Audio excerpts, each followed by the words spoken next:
통해서 국민의 눈높이에 맞는 적합한 적임자인지 그것을 판단해 주시면 좋을 것 같습니다.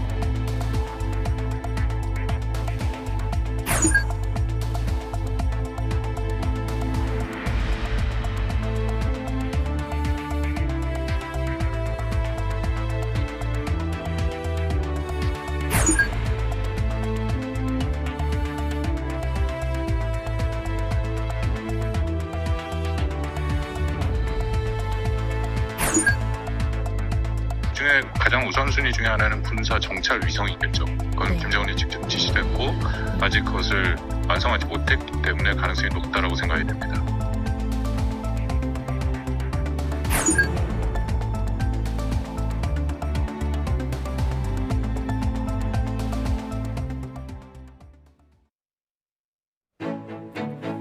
네, 여러분 안녕하십니까? 네, 뉴스나이트 시작합니다. 김호수 검찰총장이 던진 사표 승부수에 청와대 문이 열린 걸까요? 면담 요청 닷새 만에 두 사람이 만났습니다.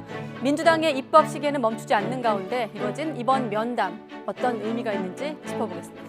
아빠 찬스 의혹에 정호영 장관 후보자를 놓고 당선인 측은 엄호 기조가 뚜렷한 가운데 국민의힘 안에서 반대 의견이 공개적으로 나왔습니다. 잠시 뒤 나이트 포커스에서 좀 더 깊이 있게 다루기로 하고 먼저 대통령이 검찰과 국회를 향해 내놓은 메시지부터 속보로 확인하겠습니다.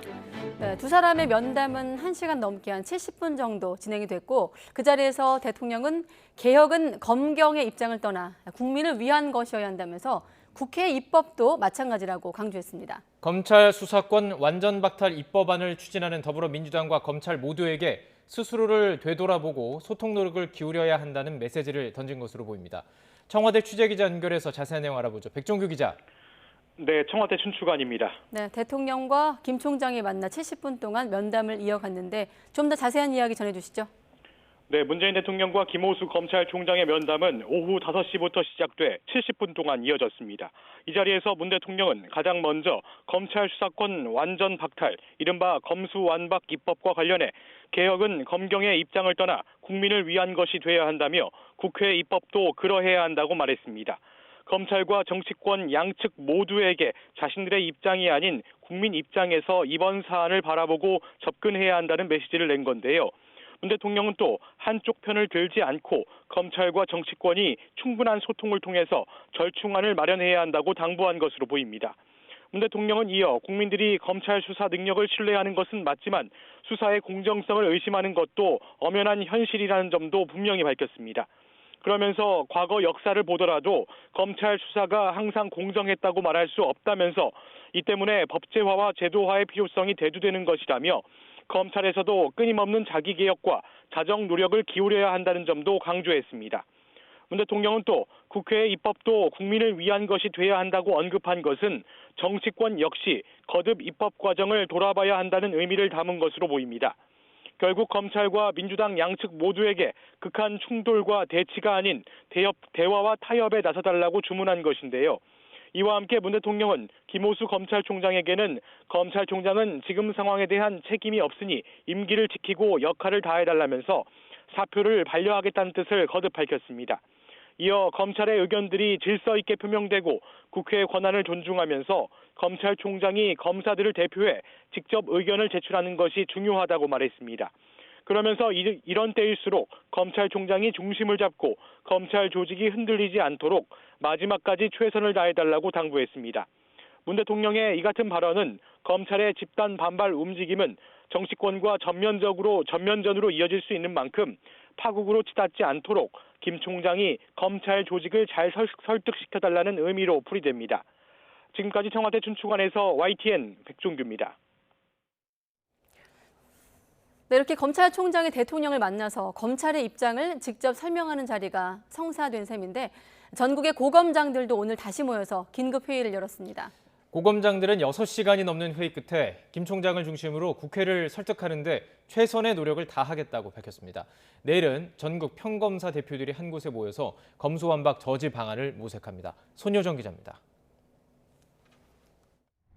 김호수 검찰총장이 검찰 수사권 폐지 법안 추진에 반발해 사의를 표한 다음 날 전국 고검장들이 대검찰청에 다시 모였습니다. 고검장 6명이 모두 모인 건 더불어민주당의 검수완박 당론 채택 전 회의 이후 열흘 만입니다. 회의에 참석한 고검장들은 무리하게 추진된 검수완박이 국민에게 큰 피해로 돌아올 것이라며 민주당의 재고를 호소했습니다. 학자나 시민단체, 또 실무자인 변호사단체의 의견을 무시한 채 2주 만에 추진하는 것은 말이 안 된다고 생각합니다. 냉정한 이성을 되찾기를 기원합니다. 자리를 비운 김 총장 대신 박성진 대검 차장의 주재로 고검장들은 6시간 넘게 마라톤 회의를 진행했습니다. 회의가 끝난 뒤에도 문재인 대통령과 김 총장의 면담 결과를 기다렸고 돌아온 김 총장이 면담 내용을 공유한 뒤 다시 회의 결과를 가다듬었습니다. 검수완박 법안의 여러 가지 문제점에 대해서 상세하고 충분하게 말씀을 드렸고요. 검찰 수사의 공정성, 중립성 확보 방안에 대해서도 고검장들은 우선 국회에 제출된 검수완박 법안에 많은 모순과 문제점이 있어서 심각한 혼란과 국민 불편을 초래할 것이란 데 의견을 모았습니다. 이어 총장에게 이런 의견을 전달하며 향후 국회에 출석해 검찰의 의견을 적극적으로 개진해달라고 요청했습니다. 앞으로 총장을 중심으로 국회 논의 과정에 적극적으로 참여해 법안의 문제점을 충분히 설명하는 등 최선의 노력을 다하기로 했다고 밝혔습니다. 애초 김 총장의 사의 표명 이후 고검장들도 줄사표를 단행할 거란 예측과 달리 대응 수위가 조금은 낮아진 건데 문 대통령이 김 총장의 사표를 반려한 뒤 면담에서 내놓은 메시지가 어느 정도 영향을 미친 것으로 보입니다. 내일 저녁엔 전국 평검사 대표 100여 명이 서울중앙지검에 모여 검수완박 법안의 문제점과 대응 방안 등을 토론합니다. 전국 평검사 대표들이 한데 집결하는 건 참여정부 이후 19년 만인데 검수완박 입법 과정에서 검찰 집단 반발의 최대 분수령이 될 것으로 보입니다. YTN의 손효정입니다. 네, 앞서 대통령이 국회를 향해서도 입법 과정은 국민을 위한 것이란 메시지를 내놓기도 했습니다마는 이른바 검수완박 법안과 관련해 민주당은 국회 법제사법위원회, 법사위 법안 심사 소위를 개최했습니다. 이 자리에 국민의힘 소속 의원들도 참석했는데 여야는 회의의 절차상 문제와 회의 공개 여부 등을 두고 대립을 이어가고 있습니다. 국회 연결해 보겠습니다. 김승환 기자. 네, 국회입니다. 자, 더불어민주당이 저녁 7시부터 법사위 1소위에서 법안 심사에 돌입한다고 했는데 지금 진행이 얼마나 되고 있습니까? 네, 더불어민주당은 저녁 7시 검수완박 법안 심사를 위한 소위를 소집했습니다. 하지만 민주당과 박성진 대검찰청 차장이 별도로 면담을 진행해서 소위는 저녁 8시 40분에야 시작됐습니다. 다만 양측은 절차상 문제와 언론 공개 여부 등을 두고 설전을 벌이면서 심사는 이뤄지지 못했고 현재 잠시 회의는 정해 중입니다. 국민의힘에선 검수완박 법안을 전체 회의를 통해 상정하는 절차가 필요하다면서 오늘 일정 자체가 무효라고 절차적 문제를 지적했습니다. 이에 대해 민주당은 관련 규정을 넓게 해석한 사례에 준해서 진행했다면서 절차 문제엔 하자가 없다고 주장했습니다. 이와 함께 양측은 회의를 언론에 공개하느냐를 두고도 계속 싸움을 벌였는데요. 국민의힘은 국민께 직접 보고 판단해야 한다면서 국회법 공개 원칙이기 때문에 알 권리 차원에서 공개돼야 한다고 주장했지만 더불어민주당은 심도 깊은 논의가 중요한 게 소위라면서 속기록이 공개되니까 그거 자체로 공개의 의미가 있다고 말했습니다. 다만 박주인 위원장은 이에 대해 이미 취재진이 들어온 만큼 야박하게 나가게 할 수는 없으니 언론에 공개하다가 원활한 진행을 위해 협조를 구할 수는 있다고 언급했습니다. 애초 여야는 오늘 법사위 전체 회의를 열고 검수완박 법안에 대한 김오수 검찰총장의 입장을 들으려고 했습니다.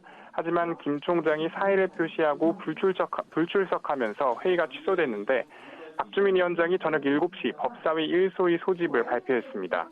전체 위원 가운데 더불어민주당이 다수인 만큼 더불어민주당이 절차대로 강행하면 법안은 법사위 전체 회의에 상정되게 됩니다. 이에 따라 국민의힘은 이를 온몸으로 막겠다면서 강하게 저항하고 있습니다. 지금까지 국회에서 YTN 김승환입니다. 민주당 안에서도 다른 목소리가 잇따라 나오고 있습니다. 더불어민주당 조응천 비대위원이 당 소속 의원 전원에 편지를 보내 검수완박 법안이 국민 피해로 돌아갈 우려가 있다고 지적했습니다. 검사 출신인 조응천 비대위원은 이번에 발의된 법안 내용 중 정책 의총에서 논의되지 않거나 보고 범위를 벗어난 내용이 포함되어 있다면서 이같이 밝혔습니다. 또 검찰이 사건 내용을 검토한 뒤 보완 수사에 착수하는 근거 조항을 삭제하기로 한 데 대해서 피해자가 억울함을 풀지 못하고 그냥 묻히는 사건이 일어날 수도 있다고 비판했습니다. 또 더불어민주당 내 대표적인 소장파로 꼽히는 김혜영 전 의원은 민주당이 추진하는 검찰 수사권의 분리법안 검수완박보다 더 중요한 사안이 많다며 민주당의 당론 추진을 작심 비판했습니다.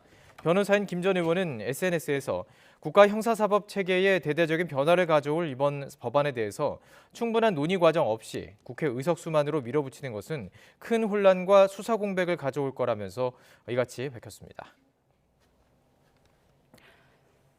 네, 정호영 복지부 장관 후보자에 대한 아빠 찬스 논란이 잦아들지 않고 있는 가운데 청문회까지는 지켜보자는 게 당선인 측 입장입니다. 인선을 철회할 뜻도 또 사퇴를 권고할 뜻도 없어 보입니다. 네, 국민의힘 내부에서도 공개 반발이 나왔고 더불어민주당에서는 윤 당선인의 공정까지 겨냥하며 공세 수위를 높이고 있습니다. 조은지 기자입니다. 윤석열 대통령 당선인은 정호영 후보자 논란을 묻는 거듭된 취재진 질문에 굳은 표정으로 아무런 말도 하지 않았습니다. 어제 복지부 장관 후보자 어떻게 보시나요? 지명 철회 계획은 없으신가요? 하지만 지명 철회나 사퇴 권고 없이 인사청문회까지 지켜보겠다는 엄호, 강행 기조가 뚜렷합니다. 장제원 비서실장은 취재진과 만나 아버지가 교수고 병원장인 아이가 실력으로 대학에 간 건데 조국 사태와 뭐가 똑같은지 얘기하라며 조작이나 위조가 있느냐고 반문했습니다. 청문회의 자리를 통해서 국민의 눈높이에 맞는 적합한 적임자인지 그것을 판단해 주시면 좋을 것 같습니다. 국민의힘 지도부도 인수위원회도 일단은 진실이 우선이라며 윤석열 당선인과 발을 맞추는 분위기입니다. 본인은 억울하다고 밝혔고 국민 감정상 정서상 받아 수용할 수가 없다. 이런 부분은 청문회를 통해서 국민들에게 부각을 시키면 되거든요. 진실이 밝혀진 그 바탕하에서 모든 판단이 이루어져야 된다. 하지만 국민의힘에선 공개적인 반대 목소리가 나왔습니다. 1990년생 김용태 청년 최고위원은 정 후보자가 이해 충돌에서 자유로울 수 없다며 조국 사태를 떠올리게 하는 만큼 거취를 직접 결단하라고 촉구했고 하태경 의원은 정무적 판단에 따라 억울하더라도 사퇴하고 철저한 수사로 결백을 입증하라고 말했습니다. 민주당은 정호영 후보자 낙마, 나아가 공정과 상식을 내건 윤 당선인까지 날카롭게 겨냥하고 나섰습니다. 소녀의 일기장까지 압수하던 잔혹하고 무자비한 공정의 잣대는 어디로 사라졌는지 모르겠습니다. 조국 전 장관은 팩트가 있어서 70여 곳을 압수수색했습니까? 수사를 해야 팩트가 나오는 거 아닙니까? 여소야대 정국 속 정 후보자 논란은 윤석열 정부 첫 조각과 청문 정국을 빨아들이는 블랙홀이 되는 모양새입니다. YTN 조은지입니다.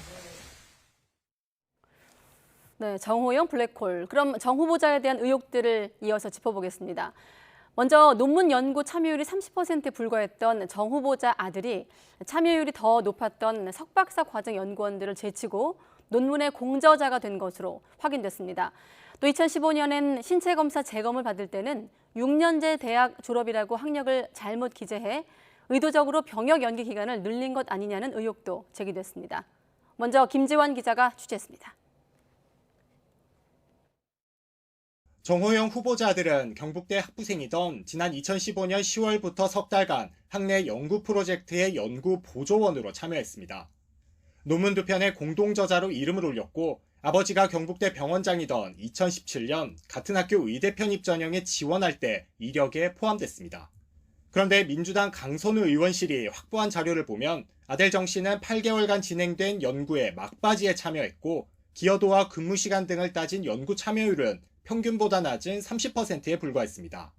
참여율이 더 높은 석박사 과정 연구원들도 이름을 올리지 못한 논문 저자에 정 후보 아들이 학부생으로 유일하게 포함됐습니다. 정 후보 아들이 제3저자로 2016년 한 학회지에 실린 다른 논문은 1년 앞서 나온 경북대 중국인 유학생의 석사 논문 특정 문단을 짜깁기 했다는 의혹도 나왔습니다. 또 병역과 관련해선 2015년 신체검사 재검을 받을 때 학력을 6년제 대학 졸업으로 적었습니다. 당시에 경북대 4학년에 재학 중이어서 학력이 잘못 기록된 건데 6년제 대학을 다니면 4년제보다 군 입영 연기 가능 일자가 2년 더 길어져 의도적인 허위 기재가 아니냐는 주장도 나옵니다.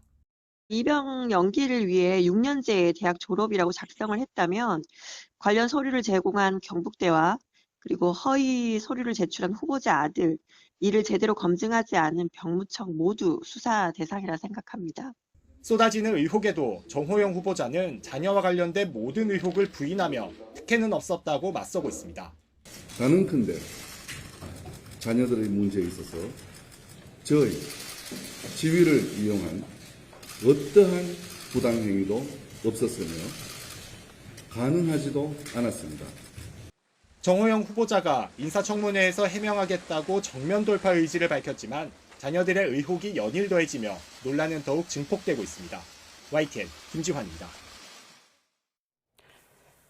네, 그런데 정호영 후보자 자녀의 의대 편입 의혹과 관련해서는 이른바 아빠 찬스라는 주장과 그렇지 않다는 반론이 맞서고 있습니다. 이런 가운데 정 후보자가 교육부에 감사를 받겠다고 이례적으로 요청을 해옴에 따라 교육부가 감사 착수 검토에 들어갔습니다. 신현주 기자입니다. 정호영 보건복지부 장관 후보자는 딸의 경북대 의대 학사 편입 시험 과정에서 아빠 찬스가 있었느냐는 의혹을 받고 있습니다. 특히 딸 정 씨가 면접 3고사실에서 60점 만점을 받은 게 쟁점입니다. 평가위원 3명 중 1명이 정 후보자와 경북대 의대 동문이고 다른 2명도 논문 공저자로 드러났기 때문입니다. 정 씨는 앞서 면접 1, 2고사실에선 각각 53점과 51점을 받았습니다. 이에 대해 이재태 경북대 의대 교수는 자신의 페이스북에 3고사실 과목은 출원이라 합리적으로 설명하면 모두 20점을 주는 구조라고 설명했습니다.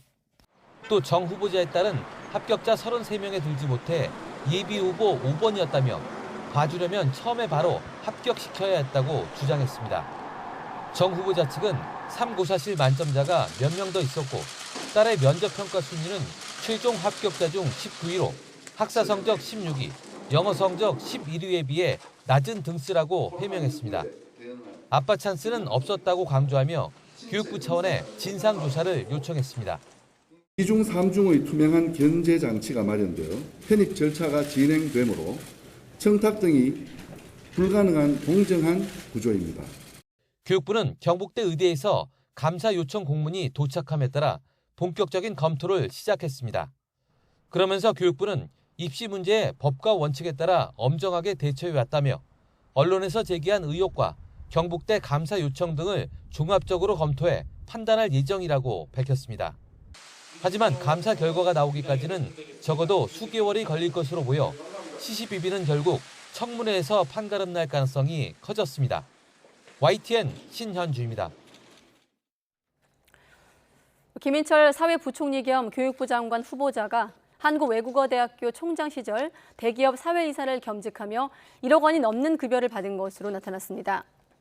더불어민주당 박찬대 의원은 김 후보자가 2018년 3월부터 2019년 12월까지 현재 롯데케미칼로 합병된 롯데첨단소재 사회이사를 지내면서 1억 1,566만 원의 보수를 받았다고 밝혔습니다. 교육공무원법을 보면 대학 교수는 학교장 허가를 받아 영리 목적의 사기업체 사회이사를 겸직하도록 돼 있는데 김 후보자가 대학 총장 시절 자신을 셀프 허가한 것으로 보인다고 박 의원은 주장하고 있습니다. 또 이상민 행정안전부 장관 후보자가 사회이사를 맡은 그룹의 다른 계열사에 이 후보자 아들이 입사한 것으로 나타나기도 했습니다. 더불어민주당 한병도 의원실이 확보한 자료를 보면 이 후보자의 장남은 지난해 3월 한국알코올그룹 계열사 KCNA에 입사를 해 현재까지 근무 중입니다. 이 후보자는 2019년 3월부터 알코올그룹의 다른 계열사인 ENF 테크놀로지의 사회이사를 맡아왔으며 지난달 사회이사 임기 3년이 끝난 뒤 연임했습니다. 이에 대해 이상민 후보자는 장남의 채용을 부탁하거나 관여한 적이 없고 해당 기업의 필요 인력과 장남의 전공, 경력이 부합해 채용된 것이라고 해명했습니다. 인수위 출범 한 달, 안철수 대통령직 인수위원장이 소회를 밝혔습니다. 인수위 역할이 미약하다는 평가가 나오는 가운데 안 위원장은 묵묵히 일하고 있다고 강조하면서 윤석열 당선인과의 인성 갈등으로 하루 업무를 거부한 것에 대해서는 자신이 추천했던 사람들에 대한 미안함 때문이었다고 말했습니다. 엄윤주 기자의 보도입니다. 인수위원회 공식 출범 한 달을 맞아 기자간담회를 자처한 안철수 인수위원장. 국회 협치와 국민 지지를 통한 국정운영 동력을 마련하기 위해 살얼음판을 걸어왔다고 말을 꺼냈습니다. 그간의 소회를 아쉬움이라고 밝히며 인수위 출범 이후 불거진 논란을 세 가지로 짚었습니다. 청와대 집무실 이전 문제, 그다음에 또 현 정부와의 그 협조 관계 문제, 그리고 세 번째는 저도 당사자입니다만 공동정부 운영을 둘러싼 논란. 하지만 자신이 맡은 국정과제 정리에 있어서는 논란 없이 묵묵히 열심히 일하고 있다는 평가를 받고 있다면서 지자체장의 과도한 관사 폐지 제한과 만나이 통일 등 생활 밀착형 정책들을 마련했다고도 강조했습니다. 저희 나름대로는 4주 동안 쉬지 않고 정말로 열심히 일했다는 점 말씀드리고 싶습니다. 윤석열 당선인과 인선 갈등을 빚으며 하루 결근 시위까지 나섰던 이유에 대해서도 구체적으로 설명했습니다. 자신이 추천한 인사들이 내각에 포함되지 않은 데 대한 미안함이었다는 겁니다. 아무 일도 없었다는 듯이 그냥 일만 할 수는 없어서 하루 정도를 제가 일을 하지를 못했던 일이 있었습니다. 그건 사실은 제가 추천했던 사람들에 대한 미안함 때문이었다. 성과가 많다는 안 위원장 자평에도 불구하고 정치권 안팎에서는 인수위의 존재감이 미약하다는 평가가 나옵니다. 인수위 출범 초기엔 집무실 이전 문제와 청와대와의 갈등이 블랙홀이었고 조직 개편까지 미루고 내각 구성을 서둘렀지만 이제는 장관 후보자들을 둘러싼 의혹으로 불이 옮겨붙은 겁니다. 가장 관심이 쏠리는 부동산 정책 발표도 인수위 기획조정분과 간사인 추경호 의원과 원희룡 기획위원장이 청문회 준비에 들어가면서 뒤로 밀렸습니다. 입법과제는 모두 후순위로 미루고 국정청사진을 그리지 못했다는 지적도 나오는 가운데 인수위는 새 정부 국정과제를 100개 안팎으로 줄여 다음 달 2일 최종 발표한다는 방침입니다. YTN 엄윤주입니다. 국민의힘과 국민의당은 오늘 합당을 공식 선언했습니다. 당명은 국민의힘을 그대로 사용하기로 했는데 안철수 대표가 강조해왔던 제3지대 정치는 입지가 더욱 좁아지게 됐습니다. 정유진 기자가 보도합니다. 지난 대선에서 합당을 전제로 윤석열 당선인과 안철수 대표가 단일화에 합의한 지 40여일 만에 국민의힘과 국민의당이 합당을 선언했습니다. 양당 대표는 공동정부 초석을 놓고 정강정책 태스크포스를 설치해 변화와 개혁을 주도하겠다고 약속했습니다. 더 좋은 대한민국을 만들고 공동정부의 초석을 놓는 탄생을 위해 다음과 같이 합당 합의를 선언한다. 사실상 국민의당이 흡수 통합되는 형태로 당명은 국민의힘, 당대표는 이준석 대표에 국민의당목 최고위원 2명이 임명됩니다. 국민의당 당직자 가운데 일부는 고용이 승계되며 국민의당 지방선거 출마자는 국민의힘 공천 신청자들과 함께 100% 여론조사 방식으로 예비 경선이나 본경선을 치르기로 했습니다. 국민의당 신청인이 포함된 3인 이하의 지역이 또 있을 경우에는 바로 국민의당 신청인을 포함해서 본경선을 하기로 했고요. 이 경우에도 100% 일반 국민 여론조사를 합니다. 이번 합당으로 국민의힘은 110석에서 113석으로 몸집을 키웠습니다. 하지만 지난 2020년 2월 안 대표가 바른미래당을 탈당해 창당한 국민의당은 2년 2개월 만에 역사 속으로 사라지게 됐습니다. 안 대표가 줄곧 강조한 새 정치와 정치 교체를 통한 제3지대 정치는 더욱 설 자리가 좁아졌습니다. 주위에 사람이 없었던 건 3당이기 때문입니다. 왜냐하면 선거 때마다 3당으로 당선 확률이 떨어지면 양당으로 가버립니다. 당장 안철수 대표의 오랜 측근이기도 한 권은희 의원이 합당을 반대하며 제명을 요구하고 나서는 등 국민의당 내부 여진도 당분간 계속될 것으로 보입니다. 김동연 전 대표의 새로운 물결이 민주당과 합당한 데 이어 국민의당까지 국민의힘과 하나가 되면서 시민들의 다양한 목소리를 대변해줄 제3지대 정치는 입지가 줄어들고 거대 양당 체제는 더욱 견고해지게 됐습니다. YTN 정유준입니다. 국민의힘 강원도지사 공천에서 배제된 김진태 전 의원이 문제가 된 과거 5.18 폄훼 논란에 대해서 처음으로 공식 사과했습니다. 김 전 의원은 다시 한번 기회를 받아서 경선을 치르기로 했는데 떠밀려 한 사과를 놓고 진정성에 의문이 나오고 있습니다. 김태민 기자의 보도입니다. 3년 전 김진태 당시 자유한국당 의원은 5.18 민주화운동에 북한 개입설을 주장하는 공청회를 열어 논란을 빚었습니다. 저는 정말 이 5.18 문제에서만큼은 우리 우파가 결코 물러서는 안 된다고 생각합니다. 거센 여론의 비판과 당의 경고 조치에도 아랑곳하지 않았습니다. 북한군 개입 여부에 대해서도 그게 사실이냐 아니냐가 지금 벌써 다 명백히 드러났으면 진상을 밝힐 이유도 없는 겁니다. 하지만 이런 행적이 강원지사 후보 공천 배제의 빌미가 되자 입장은 180도 달라졌습니다. 당 공관위 측에 대국민 사과 권유 1시간 만에 곧장 고개를 숙인 겁니다. 5.18 민주화운동의 본질을 훼손하는 어떠한 행동도 하지 않겠다고 약속드립니다. 이 일로 인해 상처받은 국민들께 심심한 사과의 말씀을 올립니다. 이와 함께 지난 2015년 조계사에 공권력을 투입해야 한다던 주장에 대해서도 불교계의 용서를 구했습니다. 김 전 의원의 첫 공식 사과에 국민의힘 공관위도 단수 공천을 철회하고 경선 방침을 확정했습니다. 과거 5.18 발언이라든가 불교 관련 발언에 있어서 부적절함이 있었다. 분명하게 사과 말씀을 했고요.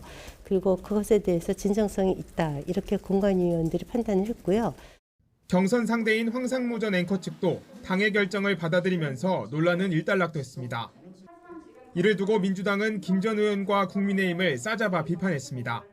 등 떠밀려 마음에도 없는 억지 사과를 하는 김 전 의원 모습과 이런 국민 기망쇼를 기획한 국민의힘 공관위에서 여전히 전두환과 지만원의 그림자가 짙게 느껴집니다.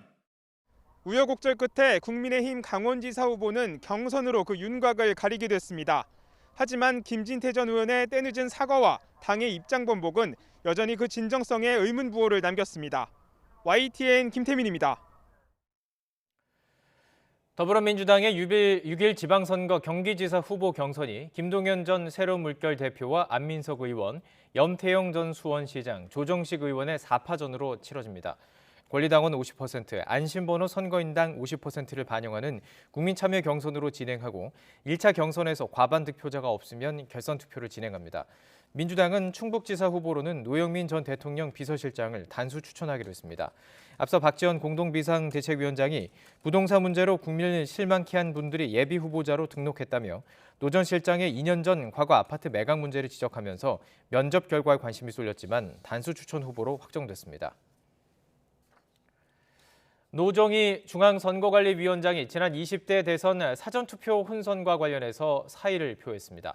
중앙선거관리위원회는 오늘 전체 회의에서 노 위원장이 확진자 사전투표 관리에 대한 책임을 통감해 사퇴 의사를 밝혔다고 전했습니다. 노 위원장은 국민께 심려를 끼쳐드린 것에 다시 한번 깊이 사과드리며 지방선거가 흠없이 치러지도록 국민 모두 협조해 줄 것을 부탁했다고 덧붙였습니다. 앞서 노 위원장은 20대 대선 사전투표 부실관리 사태 이후 정치권을 중심으로 거취 압박을 받아왔지만 대국민 사과를 발표한 뒤 침묵을 지켜왔습니다. 위대한 조선노동당의 희망도 따라 우리식 사회주의의 더 밝은 미래를 향하여 힘차게 나아가는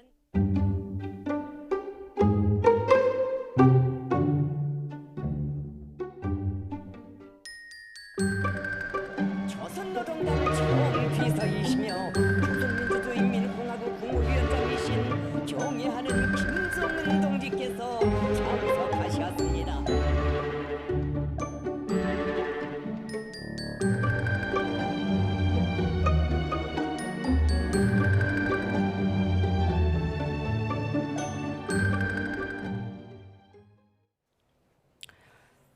네, 한미연합훈련에 발끈한 북한이 열병식 준비를 본격화하는 정황이 포착된 가운데 추가 도발 가능성도 연일 제기되고 있습니다.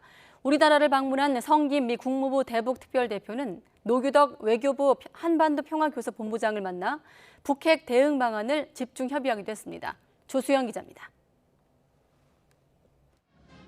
북한이 신형 전술유도무기 시험 발사에 이어 열병식을 대대적으로 준비하는 정황도 포착됐습니다. 오는 25일 조선인민혁명군 창건 90주년에 맞춘 열병식에서 신형 전략무기 등을 선보일 것이란 전망이 우세합니다. 북한은 과거에도 열병식에서 선보인 무기 체계를 시험 발사하며 긴장 수위를 끌어올렸습니다. 이런 가운데 북한이 연일 비난해온 한미연합훈련도 시작됐습니다. 공교롭게도 훈련 기간과 조선인민혁명군 창건일이 맞물리면서 북한이 추가 도발 명분을 삼을 가능성도 제기됩니다. 그중에 가장 우선순위 중에 하나는 군사 정찰 위성이겠죠. 그건 네. 김정은이 직접 지시도 했고 아직 그것을 완성하지 못했기 때문에 가능성이 높다라고 생각이 됩니다. 이런 가운데 성김 미 국무부 대북 특별대표가 4박 5일 일정으로 우리나라를 찾았습니다. 방한 첫날 노규덕 외교부 한반도 평화교섭본부장과 만나 북핵 대응 방안을 집중 조율했는데 최근 북한의 움직임에 대해서도 우려를 표명하며 한미 공동 대응 방안을 논의했습니다. 북한이 핵실험과 ICBM 발사 등 고강도 안보리 결의 위반 행위를 강행할 경우 한미는 물새 틈 없는 공조를 바탕으로 유엔 안보리 등에서 강력하게 대응해 나가기로 하였습니다. We agreed on the need for a strong response to the destabilizing behavior we have seen from the DPRK. Each of the DPRK's ballistic missile launches has violated multiple UN Security Council resolutions. 성김 대표는 이번 방한 기간 박진 외교부 장관 후보자와 권영세 통일부 장관 후보자, 대통령직 인수위 등 새 정부 인사들과도 만날 예정입니다. 북한의 추가 도발 가능성이 커지는 가운데 윤석열 정부와의 대북 공조를 다지는 출발점이 되는 셈이어서 관심이 집중되고 있습니다. YTN 조수연입니다. 네, 그리고 어제 김정은 국무위원장이 단거리 미사일 발사 현장에 참관을 한 건 이례적이라고도 볼 수가 있습니다. 수도권을 겨냥한 미사일이란 평가가 나오고 있는 가운데 북한이 핵탄두 소형, 경량화에 성공할 경우 전술핵 탑재도 가능해 우리나라에 더 큰 위협이 될 것으로 전망되고 있습니다. 한현희 기자가 보도합니다. 최대 고도 25km에 비행거리 110km. 김일성 생일 110주년 다음 날인 지난 16일 북한이 쏘아 올린 미사일은 낮고 짧게 날아갔습니다. 방사포로 착각할 수도 있을 정도의 단거리 미사일이지만 태양절 행사를 가치른 김정은 국무위원장이 직접 함흥에 있는 발사 현장을 찾았습니다. 그만큼 북한이 이번 발사에 큰 의미를 부여하고 있는 겁니다.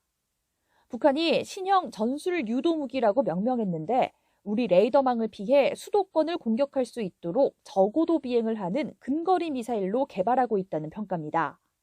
전문가들은 북한이 소형, 경량화된 핵무기 개발에 성공할 경우 이번에 시험 발사한 미사일에 전술핵 탄두를 장착할 수도 있을 것으로 보고 있습니다. 화력 임무를 다각화했다는 얘기는 뭐냐면 얘가 뭐 핵탄두든 재래식 탄두든 뭐 예를 들면 생학 탄두든 어떠한 탄두를 넣어도 운용이 가능하게끔 하겠다.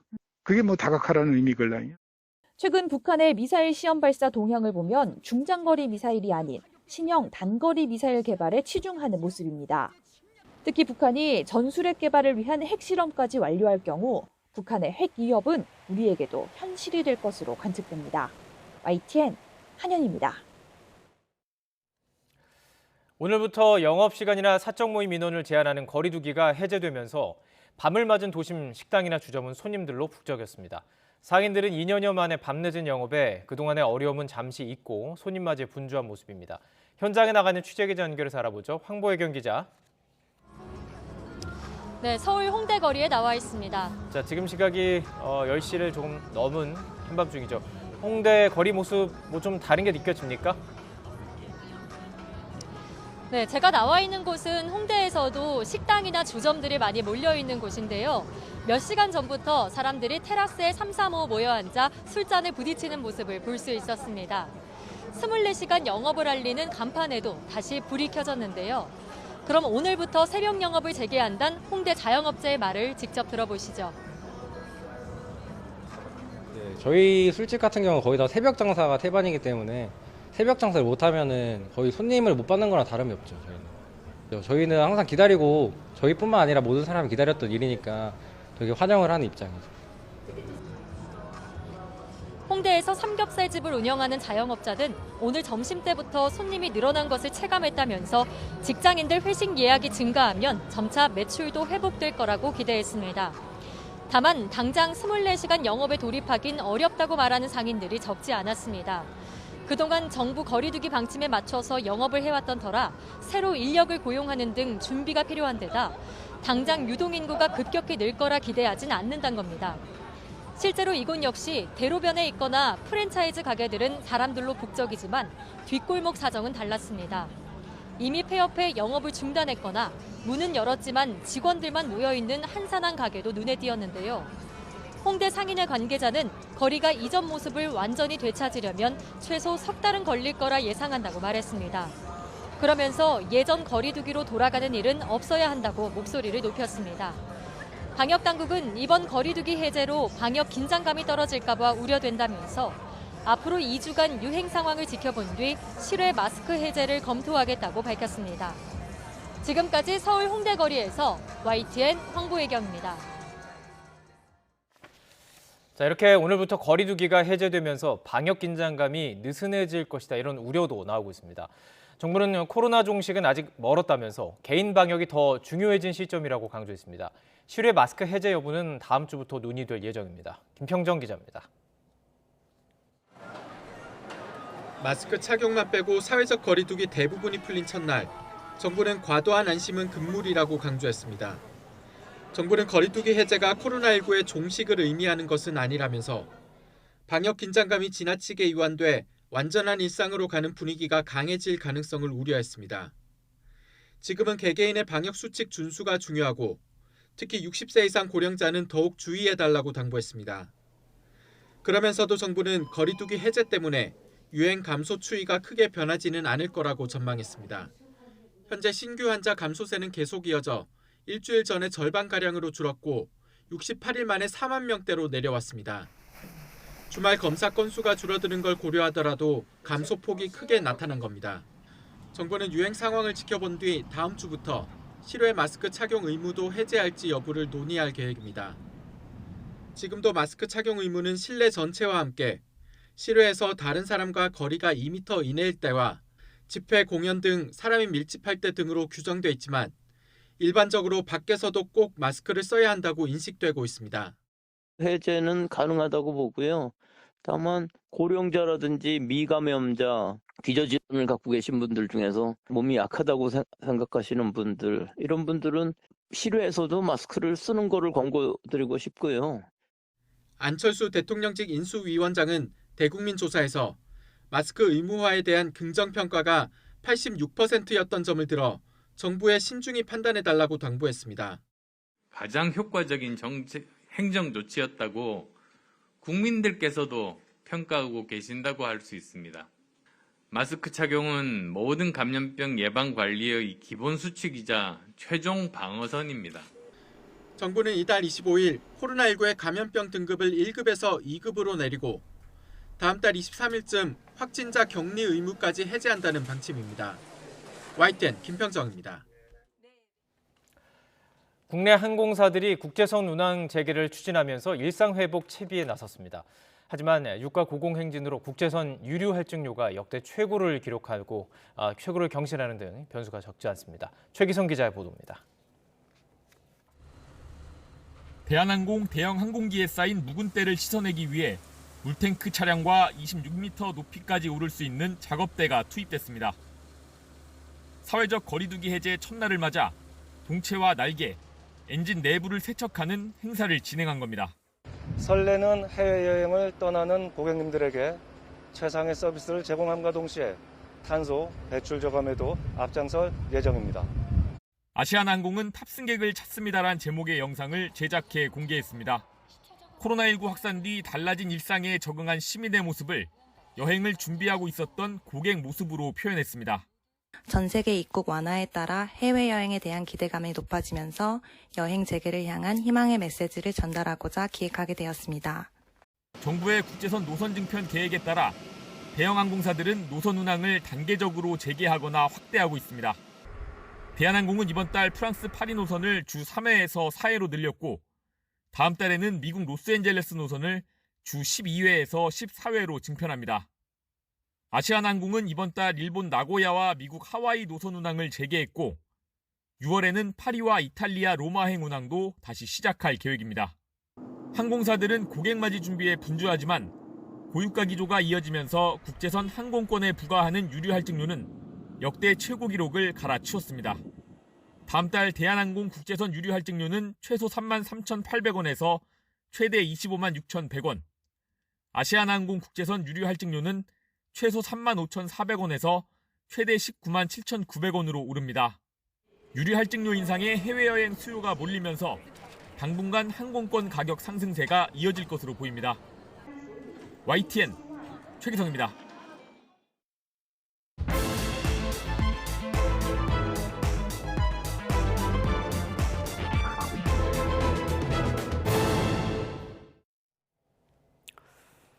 네, 문재인 대통령이 사표를 제출한 김호수 검찰총장을 면담했습니다. 문 대통령은 김 총장에게 개혁은 검경의 입장을 떠나 국민을 위한 것이 돼야 한다는 입장을 밝혔는데요. 이번 면담이 검수완박 전국에서 어떤 영향을 미칠지 주목되고 있습니다. 나이트 포커스 오늘은 최진봉 성공회대 교수, 또 임승호 전 국민의힘 대변인 두 분과 함께하겠습니다. 안녕하십니까? 안녕하세요. 네, 안녕하십니까? 1시간여, 한 70분 정도 면담이 이루어졌다고 하고 사실 이전에 청와대나 대통령의 입장이 워낙 국회의 시간을 강조했기 때문에 어떤 메시지가 나올지 좀 궁금했었는데 역시나 국민을 위한 것, 그런 개혁이어야 된다라는 메시지가 눈에 띄기도 하고요. 어떻게 보셨습니까? 네, 말씀하신 것처럼 원론적인 얘기를 하신 거죠. 네. 이게 어느 한 측이 예를 들면 검찰도 이제 조직 이기주의에 빠지지 말고 국회도 국민을 위해서 어떤 정책을 만들고 어떤 법안을 만드는 게 필요할지 하는 부분들에 대한 원칙적인 얘기를 했다고 생각을 합니다. 네. 검찰총장이 사퇴를 하게 되면 지금의 이 상황이 더 안 좋은 상황으로 갈 수 있는 그런 상황 아니겠습니까?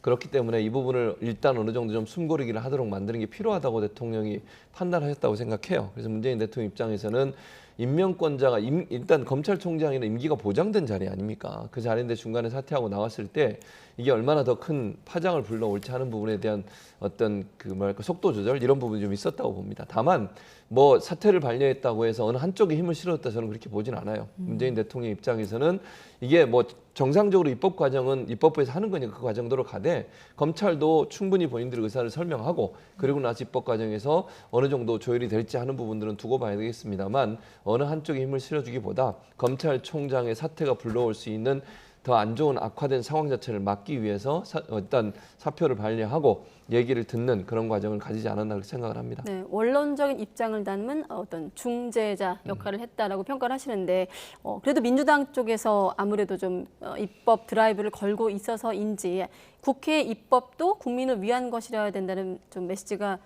눈에 들어오기도 합니다. 어떻게 들으셨습니까?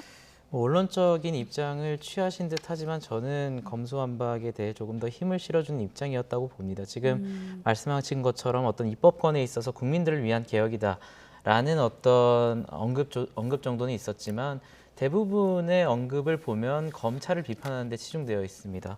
검찰의 수사가 공정했다고 볼 수 없다라는 표현을 쓰시고 또 검찰의 자기개혁 노력이 더욱더 강화돼야 된다는 취지의 발언을 하셨습니다. 이것 같은 경우에는 결국에는 검수완박이라는 논란을 불러일으킨 주체가 검찰에게 책임이 있고 그래서 뒤에 어떤 입법권에 대해서도 국민을 위한 개혁이다라는 언급을 하시긴 하셨지만 지금 전체적인 어떤 언급의 비중이라는 것을 봤을 때는 네. 검찰 비판에 조금 더 치중되어 있다는 측면이 있기 때문에 그럼에도 불구하고 대통령으로서 정치적 중립을 지키려는 노력은 하셨겠지만 저는 네.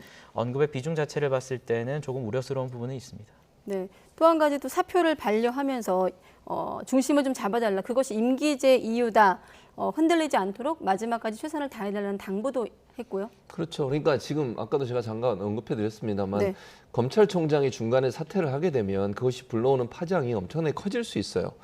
그리고 지금 논의되고 있는 검찰의 수사권 폐지 문제가 또 다른 정치적 쟁점화가 되면서 상당히 원래 목적과 다르게 갈 수 있게 되는 것이죠. 그러니까 정치권의 어떤 충돌 양상으로 갈 수도 있고 검찰이 집단적 반발을 하는 것이 국민에게 그렇게 좋게 보이지 않을 수도 있고 이런 부분들에 대해서 우려가 있었던 것 같습니다. 그래서 아마 이제 오늘 검찰총장 입장에서는 검찰의 입장을 설명을 했겠죠, 대통령께. 네. 대통령은 그러나 뭐 그걸 수용하고 수용하지 않고의 문제가 아니라 절차대로 원칙에 맞게 모든 것이 진행돼야 된다고 하는 그런 원칙론을 주장했다고 저는 생각해요. 그러나 얘기를 들어준 것 자체로 사실은 김호수 검찰총장 입장에서는 본인의 입지가 어느 정도 강화될 수 있는 요소를 줬다고 보거든요. 검찰총장이 사표를 던지는 이유가 뭐겠습니까? 검찰 내부 조직의 반발이에요. 총장 입장에서는 영이 서지 않는 거잖아요. 지금 조직적으로 검찰 조직원들이 반발을 하고 있고 총장이 그걸 총대를 메고 나가라고 지금 계속 압박을 하고 있는 상황에서 본인이 할 수 있는 것은 사표를 던지는 일밖에 없어요. 근데 오늘 대통령이 만나서 면담을 하고 얘기를 들어준 것만으로도 총장 중심으로 다시 검찰이 어떤 뭉칠 수 있는 계기를 만들어 준 거죠. 그런 점에서 본다고 하면 김호수 총장이 명분을 얻은 거예요.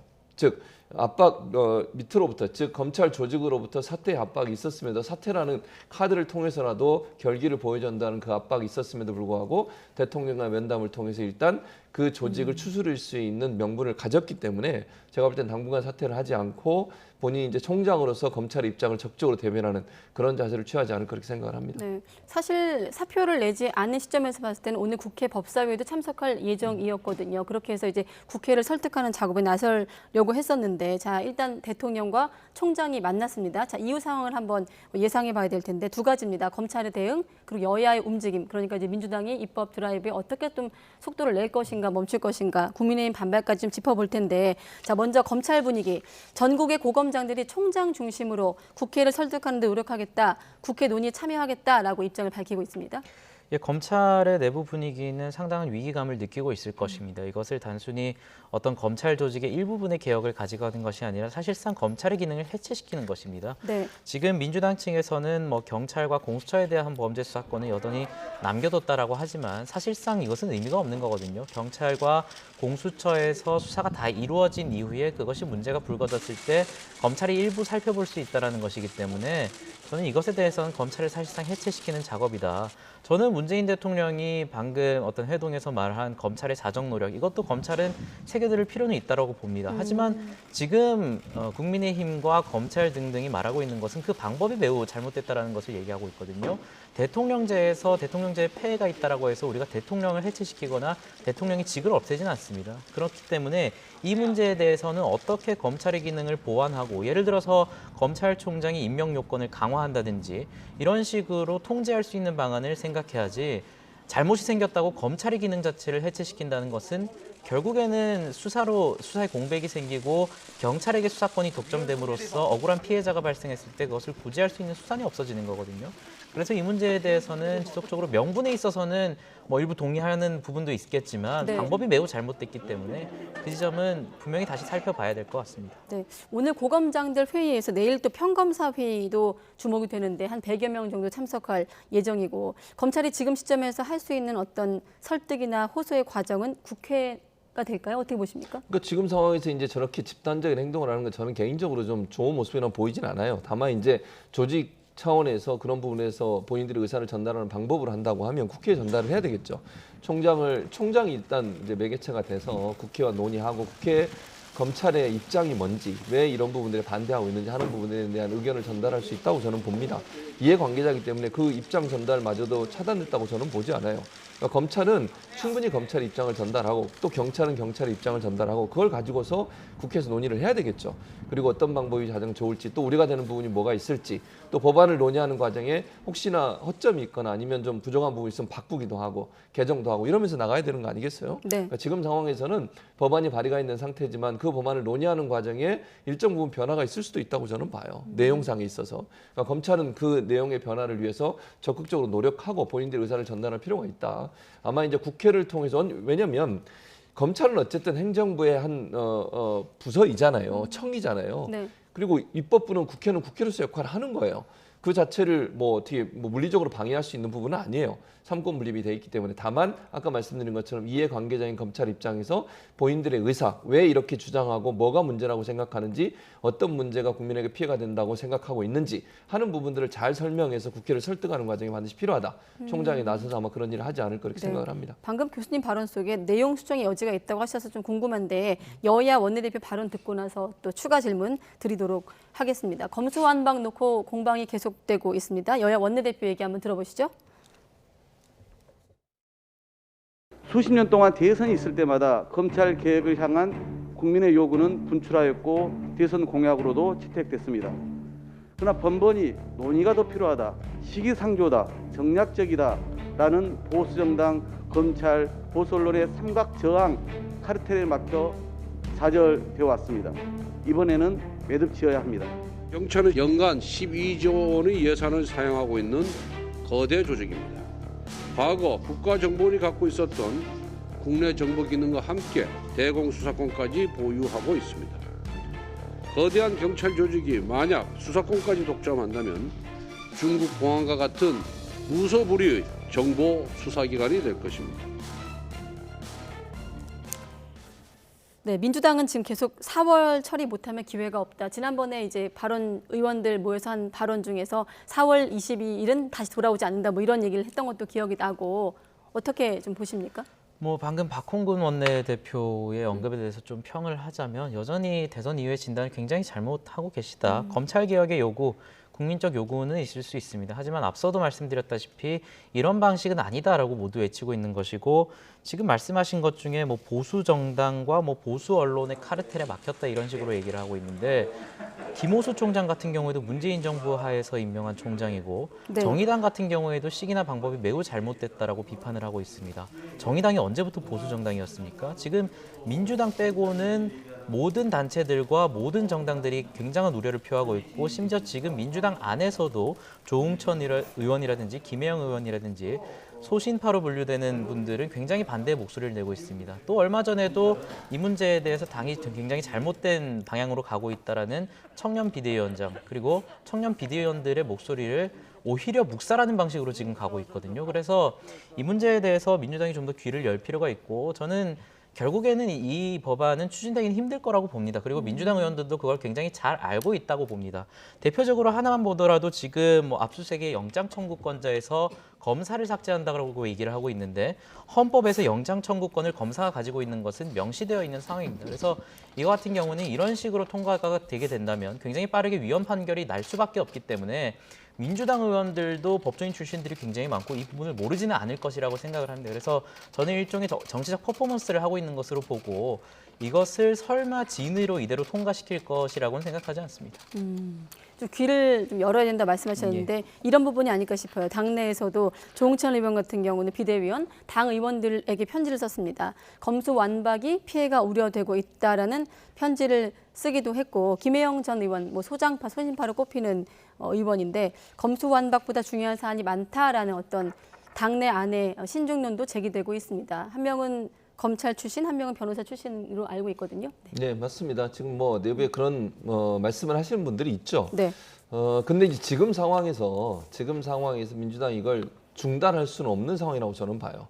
그러니까 이미 손을 떠났다. 제가 이런 표현을 쓰는 게 맞을지 모르겠지만 이걸 여기서 중단하는 것은 더 큰 후폭풍을 맞을 겁니다. 그래서 어떤 형태로든 계속 진행은 될 텐데 네. 진행되는 과정에 몇 가지 관문이 있는데 그 관문을 어떻게 통과할 거냐는 즉 지금 계획된 날짜 안에 모든 게 착착 진행돼서 그때 끝날 수 있다라고 단정적으로 얘기할 수는 없어요. 다만 민주당 입장에서 그렇다고 해서 이거를 진행을 멈추거나 중단할 가능성은 저는 거의 없다고 봅니다. 진행을 할 겁니다. 다만 윤석열 정부가 출범하기 전에 모든 걸 다 마무리 지을 거냐 하는 부분은 관문들이 있기 때문에 그 관문을 지나가는 과정에 있어서 속도가 좀 늦춰질 가능성은 있다. 그러나 민주당이 이걸 멈출 가능성은 저는 없다고 보고 네. 이제 이 우려를 표명하는 분 중에 아까 임승호 전 대변인 말씀하신 것처럼 그 부분은 사실은 변화될 가능성이 저는 있다고 봐요. 그러니까 영장 청구권은 헌법에 검사가도록 돼 있습니다. 이유는 뭐냐면 경찰이 수사를 해서 영장을 청구했을 때 그 영장 청구의 권한을 검사가 갖게 되면 경찰과 검찰이 서로 견제할 수 있게 되는 거잖아요.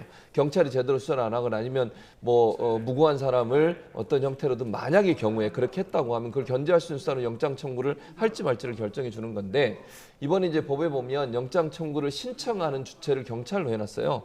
그렇게 되면 견제가 안 되거든요. 지금 현재 검찰의 그 수사권 폐지 문제, 이 문제가 결국 검찰과 경찰의 견제를 만들어내기 위한 그런 조치라고 볼 수 있는데 그 부분에 조금 어긋나는 부분이 있어요. 이 부분은 아마 저는 수정이 가능할 거라고 생각해요. 지금의 이 부분은. 네. 그게 하나의 사례라고 볼 수 있는데 이런 부분들에 대해서 혹시나 민주당 내에서 의견이 있어서 이걸 바꾸는 건 저는 가능하다고 봐요. 다만 수사권 자체를 폐지하는 문제는 그대로 갈 거라고 저는 봅니다. 민주당 법안 내에서는. 그래서 이런 이제 디테일하게 몇 가지 법안에서 논란이 되거나 아니면 조율이 가능한 부분은 조율해 가겠지만 수사권 자체를 폐지하는 것은 변함없이 갈 가능성이 저는 있다고 보여집니다. 아무튼 지금 국회에서도 민주당이 국회 법제사법위원회 법안 심사 소위를 개최했는데 일단 소집만 했고 지금 심사는 열리지 않고 있고 정확히 지금 국회 상황이 확인되지 않고 있기 때문에 확인되면 좀 추후 전해드리겠습니다만 지금까지 확인된 내용은 국민의힘 소속 의원들도 참석을 했지만 회의의 어떤 절차상의 문제, 회의 공개 여부 등을 두고 이제 대립각을 세우고 있는 것으로 알고 있거든요. 국민의힘이 지금 시점에서 이 부분에 가장 좀 반대하는 이유, 합의가 없는 부분 때문일까요? 어떤 부분입니까? 가장 문제가 되는 부분은 사실 언론 보도로 통해서도 많이 밝혀졌지만 이제 형소법 개정안의 부칙 2조가 굉장히 문제가 되고 있는 사안이고 이 법이 시행될 당시에 검찰이 수사하던 어떤 기록들을 그리고 수사들을 해당 지청의 지방검찰이나 지방경찰청으로 이관한다라는 것이 핵심입니다. 이것 같은 경우에는 이것이 이관되는 과정이 최소 3개월 정도가 소요될 것이라고 지금 생각되고 있기 때문에 원전 수사라든지 블랙리스트 수사라든지 현 정부와 그리고 민주당이 관련된 어떤 그런 사건들에 대해서 굉장히 큰 공백이 생길 수밖에 없거든요. 그래서 저는 이 문제는 애초부터 순서가 굉장히 잘못됐다라고 생각을 합니다. 검찰 개혁이라는 그 명분 자체에는 어떤 명분이 있을 수 있겠지만은 이러한 경찰 공백이라든지 아까 말씀드린 어떤 헌법과 위배되는 부분 이런 부분에 대해서 전혀 대안을 마련해 놓지 않고 일단 그냥 통과시키고 이후에 수정하면 된다라는 태도로 하고 있거든요. 그런데 그 공백 사이에서 오는 그 피해는 결국 국민들께 돌아갈 수밖에 없습니다. 이 3개월간의 수사 공백 기간에 억울하게 생기는 피해자들 그런 부분들에 있어서 전혀 지금 구제 수단도 마련되어 있지 않고 우리의 명분이 좋으니까 우리는 먼저 통과시켜 놓을게. 하지만 너희가 반대를 한다면 대안을 마련해 놔. 이런 식의 태도는 굉장히 잘못된 거고 애초부터 진정으로 민주당이 검찰 개혁에 대한 의지가 있었다면은 곧 여당이 될 국민의힘과 애초부터 합의안을 마련하고 어떤 식으로 나아가자라고 해서 정부의 교체와 상관없이 진행되어야 될 일이지 이런 식으로 4월 내에 끝내야 된다라고 해서 상정시켜 놓고 왜 너희는 반대만 하느냐 국민의힘은 대안을 제시해라 이런 식의 태도는 애초에 협치를 할 자세가 안 되어 있다고 봅니다. 네. 민주당은 2022년 4월은 다시 오지 않는다는 입장이고 자신들의 속도로 드라이브를 걸고 있고 국민의힘이 온몸으로 막겠다고 강하게 저항하고 있기 때문에 조금 더 추이를 지켜보기로 하고 이 검수완박 관련 여야 갈등 속에서 이제 인사청문 전국도 본격화하고 있습니다. 특히나 정호영 장관 후보자의 자녀 의대 입학 특혜 의혹 등을 둘러싼 논란이 계속되고 있는 가운데 국민의힘 안에서 지도부에서 처음으로 사퇴 요구가 나오기도 했습니다. 압축된 영상부터 보시죠. 가능컨대 자녀들의 문제에 있어서 저희 지위를 이용한 어떠한 부당행위도 없었으며 가능하지도 않았습니다. 아델정 씨는 8개월간 진행된 연구에 막바지에 참여했고 기여도와 근무 시간 등을 따진 연구 참여율은 평균보다 낮은 30%에 불과했습니다. 중국인 유학생의 석사 논문 특정 문단을 짜깁기 했다는 의혹도 나왔습니다. 병역 판정을 앞둔 아들이 척추질환 진단을 받고 두 자녀가 의대에 편입했을 당시 정 후보자는 경북대병원 부원장과 원장을 지내고 있었습니다. 소녀의 일기장까지 압수하던 잔혹하고 무자비한 공정의 잣대는 어디로 사라졌는지 모르겠습니다. 윤석열 당선인의 친구 구하기는 전형적인 내로남불입니다. 무책임한 감싸기입니다. 정호영 장관 후보자는 이해충돌 의혹으로부터 자유로울 수 없습니다. 많은 국민이 기대를 저버리지 않도록 정호영 장관 후보자께서는 거치에 대해 직접 결단해 주십시오. 국민들 눈높이에서 보면 불분명합니다. 해법을 본인은 자진 사퇴하고 대신에 철저하게 수사 요청을 해서 결백을 입증하는. 오히려 그렇게 가야 된다? 그렇죠.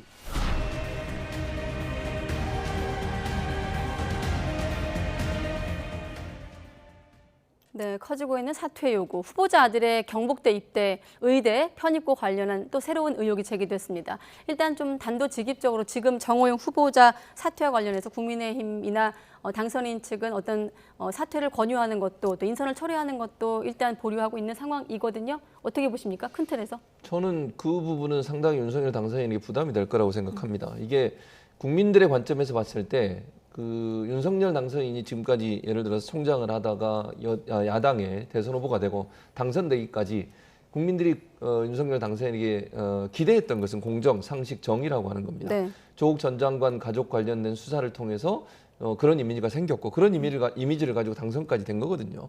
근데 지금 본인의 40년직이라고 하는 정호영 후보자에 대해서 대하는 태도를 보면 그런 부분들이 정말 맞는가 하는 부분에서 의문이 생길 정도예요. 지금 나온 것만 봐도 물론 지금 정호영 후보자는 이게 다 잘못된 거고 이렇게 해명을 하고 있지만 물적 증거는 아직까지 다 제시를 안 하시고 계세요. 말로만 얘기를 하고 계시는 거지. 근데 언론에서 보도된 내용만 보면 조국 전 장관 그 자녀 문제와 거의 흡사한 모습으로 보여지는 부분들이 많이 있습니다. 국민들은 그렇게 볼 수밖에 없는 상황에서 이걸 계속 끌고 가서 청문회까지 하고 또 만약에 모르겠습니다만 임명을 강행한다고 하면 제가 볼 때 윤석열 당선 입장에서는 국정 동력을 상당히 많이 상실할 거다. 국민들이 실망감이 커져서 윤석열 당선인한테 기대했던 그 기대가 무너짐으로써 상당히 부메랑이 돼서 윤석열 당선인의 새로운 정부 출범이 많은 부분 어려움을 겪지 않을까 그렇게 생각이 됩니다. 네, 이따가 여쭤보려고 했는데 그럼 교수님께 하나만 더 추가적으로 질문 드리면 장제원 비서실장이 조작을 했냐 위조를 했냐라면서 조국과 뭐가 똑같은지 얘기해봐라 라고 이제 기자가 질문하니까 약간 발끈한 장면이 오늘 화제가 되지 않았습니까? 네. 자, 장제원 실장 입장 보여주시고 다시 한번 이따가 그 아빠 찬스 논란과 해명을 또 보여주시면 교수님 이 중에서 그러면 지금 계속해서 언론을 통해서도 그렇고 여론도 그렇고 조국 전 장관 때와 좀 비교가 되는데 어떤 점이 같고 어떤 점이 보세요. 다릅니까? 조작했냐 위조했냐 이렇게 말씀을 하셨는데 네. 강제 수사가 들어간 적이 없어요. 지금 정호영 후보자에 대해서는. 그러면 조국 전 장관 관련해서 처음에 초기에 수사하기 전에 검찰이 예를 들면 기소를 하고 정경심 교수를 기소를 하고 수사하기 전에 처음에 문제가 됐던 건 사모펀드 관련된 문제였습니다. 그런데 사모펀드 문제는 크게 문제가 되지 않고 표창장, 인턴 증명서 이게 문제가 돼가지고 조국 전 장관이 상당히 어려움을 겪고 있어요. 지금 네. 재판도 받고 있는 상황이고요. 그렇다고 하면 강제 수사를 해봤습니까? 지금 조작이나 위조라고 하는 것이 물론 지금 상황에서 수사가 안 된 상황에서 나온 게 없죠. 왜냐하면 언론이 취재하는 것은 한계가 있을 수밖에 없어요. 어떻게 언론이 강제 수사도 안 하고 위조인지 조작인지 확인해 볼 수가 있겠습니까? 그러면 검찰이 정말 조국 전 장관 가족처럼 수사를 해서 정호영 후보자가 말씀하신 것처럼 절만 아무런 문제가 없는지 하는 부분들은 강제 수사가 들어가야 된다고 생각해요. 수사도 안 한 상태에서 그냥 말씀만 믿고 해명만 믿고 모든 것이 맞다. 조작이 없다 이렇게 단정적으로 얘기할 수 있는 상황이 아니라고 생각해요. 언론들이 저런 의혹을 제기할 때 조국 전 장관 사태 때도 마찬가지입니다. 초기에는 언론이 문제를 제기했지만 조국 전 장관도 그 기자회견을 통해서 다 부인하고 이렇게 했었어요. 네. 근데 그 뒤에 강제 수사를 통해서 여러 가지 얘기들이 또 수사가 됐고 또 별건의 별건 수사를 해서 결국 그런 경우가 나온 건데 지금 이 정호영 후보자 같은 경우에는 강제 수사가 들어가지 않은 상태에서 언론의 취재만 가지고도 이 정도 의혹이 나오고 있는 상황이에요. 그럼 만약 강제 수사를 했다면 정말 지금 말씀하신 것처럼 아무런 문제가 없을까? 그건 이제 지켜봐야 된다고 저는 생각합니다. 네. 자, 같은 질문 드릴 텐데 덧붙여서 앞서 그 아빠 찬스 논란과 관련해서 저희 오늘 그 신현중 기자 보도 있었습니다만 아빠 찬스란 주장도 있고 또 그렇지 않다는 반론도 맞서고 있는 의혹들도 있고요. 자, 지금까지 제기된 의혹들 중에서 인사청문회에서 좀 집중적으로 좀 검증해야 되는 어떤 의혹이 어떤 거라고 보시는지 그리고 같은 질문 드리면 조국 전 장관 때와 어떤 게 갖고 다른지 한꺼번에 좀 질문 드리겠습니다. 우선 뭐 조국 장관과 비교를 하면 아직까지 뭐 조작이나 위조의 팩트는 나올 수가 없죠. 사실 말씀하신 대로 수사가 진행되지 않았고 지금 뭐 기소조차 되지 않은 상황이기 때문에 이것이 위조가 되었는지는 말을 할 수가 없는 상황입니다. 다만 어떤 법적인 관점에서 벗어나서 국민들의 감정이라는 것도 분명히 있는 것이고 장관이라는 자리는 도덕적 관점에서도 분명히 봐야 될 지점이 있기 때문에 이해충돌 논란에서는 벗어나기 힘들다고 보고요. 또 이 문제가 지금 되게 많이 섞여 있는데 아들 문제와 딸 문제를 조금 살펴볼 필요가 있습니다. 네. 딸 문제 같은 경우에는 뭐 같은 고사실에서 높은 점수를 줬다 이런 의혹들이 나오고 있는데 마침 화면에 나가고 있네요. 경북대 의대 교수인가요? 그분 같은 경우에는 예비 후보였고 10명이 다른 의대로 다른 대학으로 진학하면서 합격을 했다라는 부분이 있어서 저는 아들 문제 문제에 대해 있어서 청문회에서 더 많이 검증되어 되고 소명이 필요하다고 봅니다. 아들 문제 같은 경우에는 지금 크게 보면 입시 문제와 병역 문제이고 입시 문제 같은 경우에는 논문에 관련된 문제가 가장 문제가 커질 상황이 많다라고 네. 보고 있습니다. 민주당 강선우 의원실에서 제출한 자료인데 뭐 어떤 근거에서 했는지는 모르겠지만 이 자료가 맞다면은 지금 연구원의 평균 참여율이 50%이고 참여율이 100%에 가까운 다른 연구원 같은 경우에는 공동 저자에 올라가지 못했는데 정호영 후보의 아드님 같은 경우에는 30% 정도에 해당하는데 저자에 올라갔다라는 것이 이 자료에 따르면 그렇게 나타나고 있기 때문에 이 문제는 조금 집중적으로 검증되어야 될 필요가 있고 사실 이 문제 같은 경우에도 조국 전 장관의 따님도 논문과 관련해서 굉장히 특히나 대학생들이나 청년들의 분노가 컸기 때문에 이 문제는 확실히 소명되어야 되고 확실히 검증될 필요가 있다. 또 아들과 관련한 다른 문제는 병역 문제인데요. 병역 문제와 관련해서 뭐 현역에서 5년 만에 4급으로 다시 재검이 됐다라고 하는데 뭐 이것 자체는 그럴 수 있다라고 보지만 지금 나오고 있는 오늘 나온 단독 보도를 보게 된다면 또 병역 문제에 있어서 대학을 6년제 대학으로 기재를 했다라는 그런 보도들도 나오고 있어요. 그래서 이것을 입영을 연기하기 위해서 의도적으로 6년제 대학으로 한 것인지 아니면 단순한 오기인지에 대해서도 정호영 후보의 추가적인 소명도 필요하고 철저한 검증이 있어야 된다고 봅니다. 네. 자, 추가 의혹이 연일 나오고 있는 상황에서 국민의힘 지도부 안에서 처음으로 사퇴를 요구하는 목소리가 나왔습니다. 앞서 말씀드린 대로 당선인 측은 좀 엄호를 하는 기조인데 어떤 얘기가 나왔을까요? 위법 행위가 없었다는 점에서 정 후보자는 상당히 억울할 수도 있습니다. 그러나 품격과 도덕성이 필수인 고위공직자 후보자에게 이해충돌 논란이 벌어진 것 자체만으로 공정을 바랐던 국민에게 상대적 박탈감을 줄 수 있고 기억하고 싶지 않은 조국 사태를 떠올리게 할 수 있습니다. 윤석열 정부의 공정이 훼손되지 않고 많은 국민이 기대를 저버리지 않도록 정호영 장관 후보자께서는 거취에 대해 직접 결단해 주십시오. 정 후보자가 국민 앞에서 본인께서 모든 것을 열고 확인하겠다라는 의지를 보여주셨죠. 교육부 감사, 그다음에 병원 재검 등등 여러 가지 문제가 발생하면 수사까지 스스로 의뢰하겠다라고 이야기를 하셨기 때문에 이 검증의 시간은 이제 국회 청문회로 좀 지켜봐 주시면 좋을 것 같습니다. 네, 김용태 최고위원은 물론이고 하태경 의원도 이제 인터뷰를 통해서 자진 사퇴를 언급을 했습니다.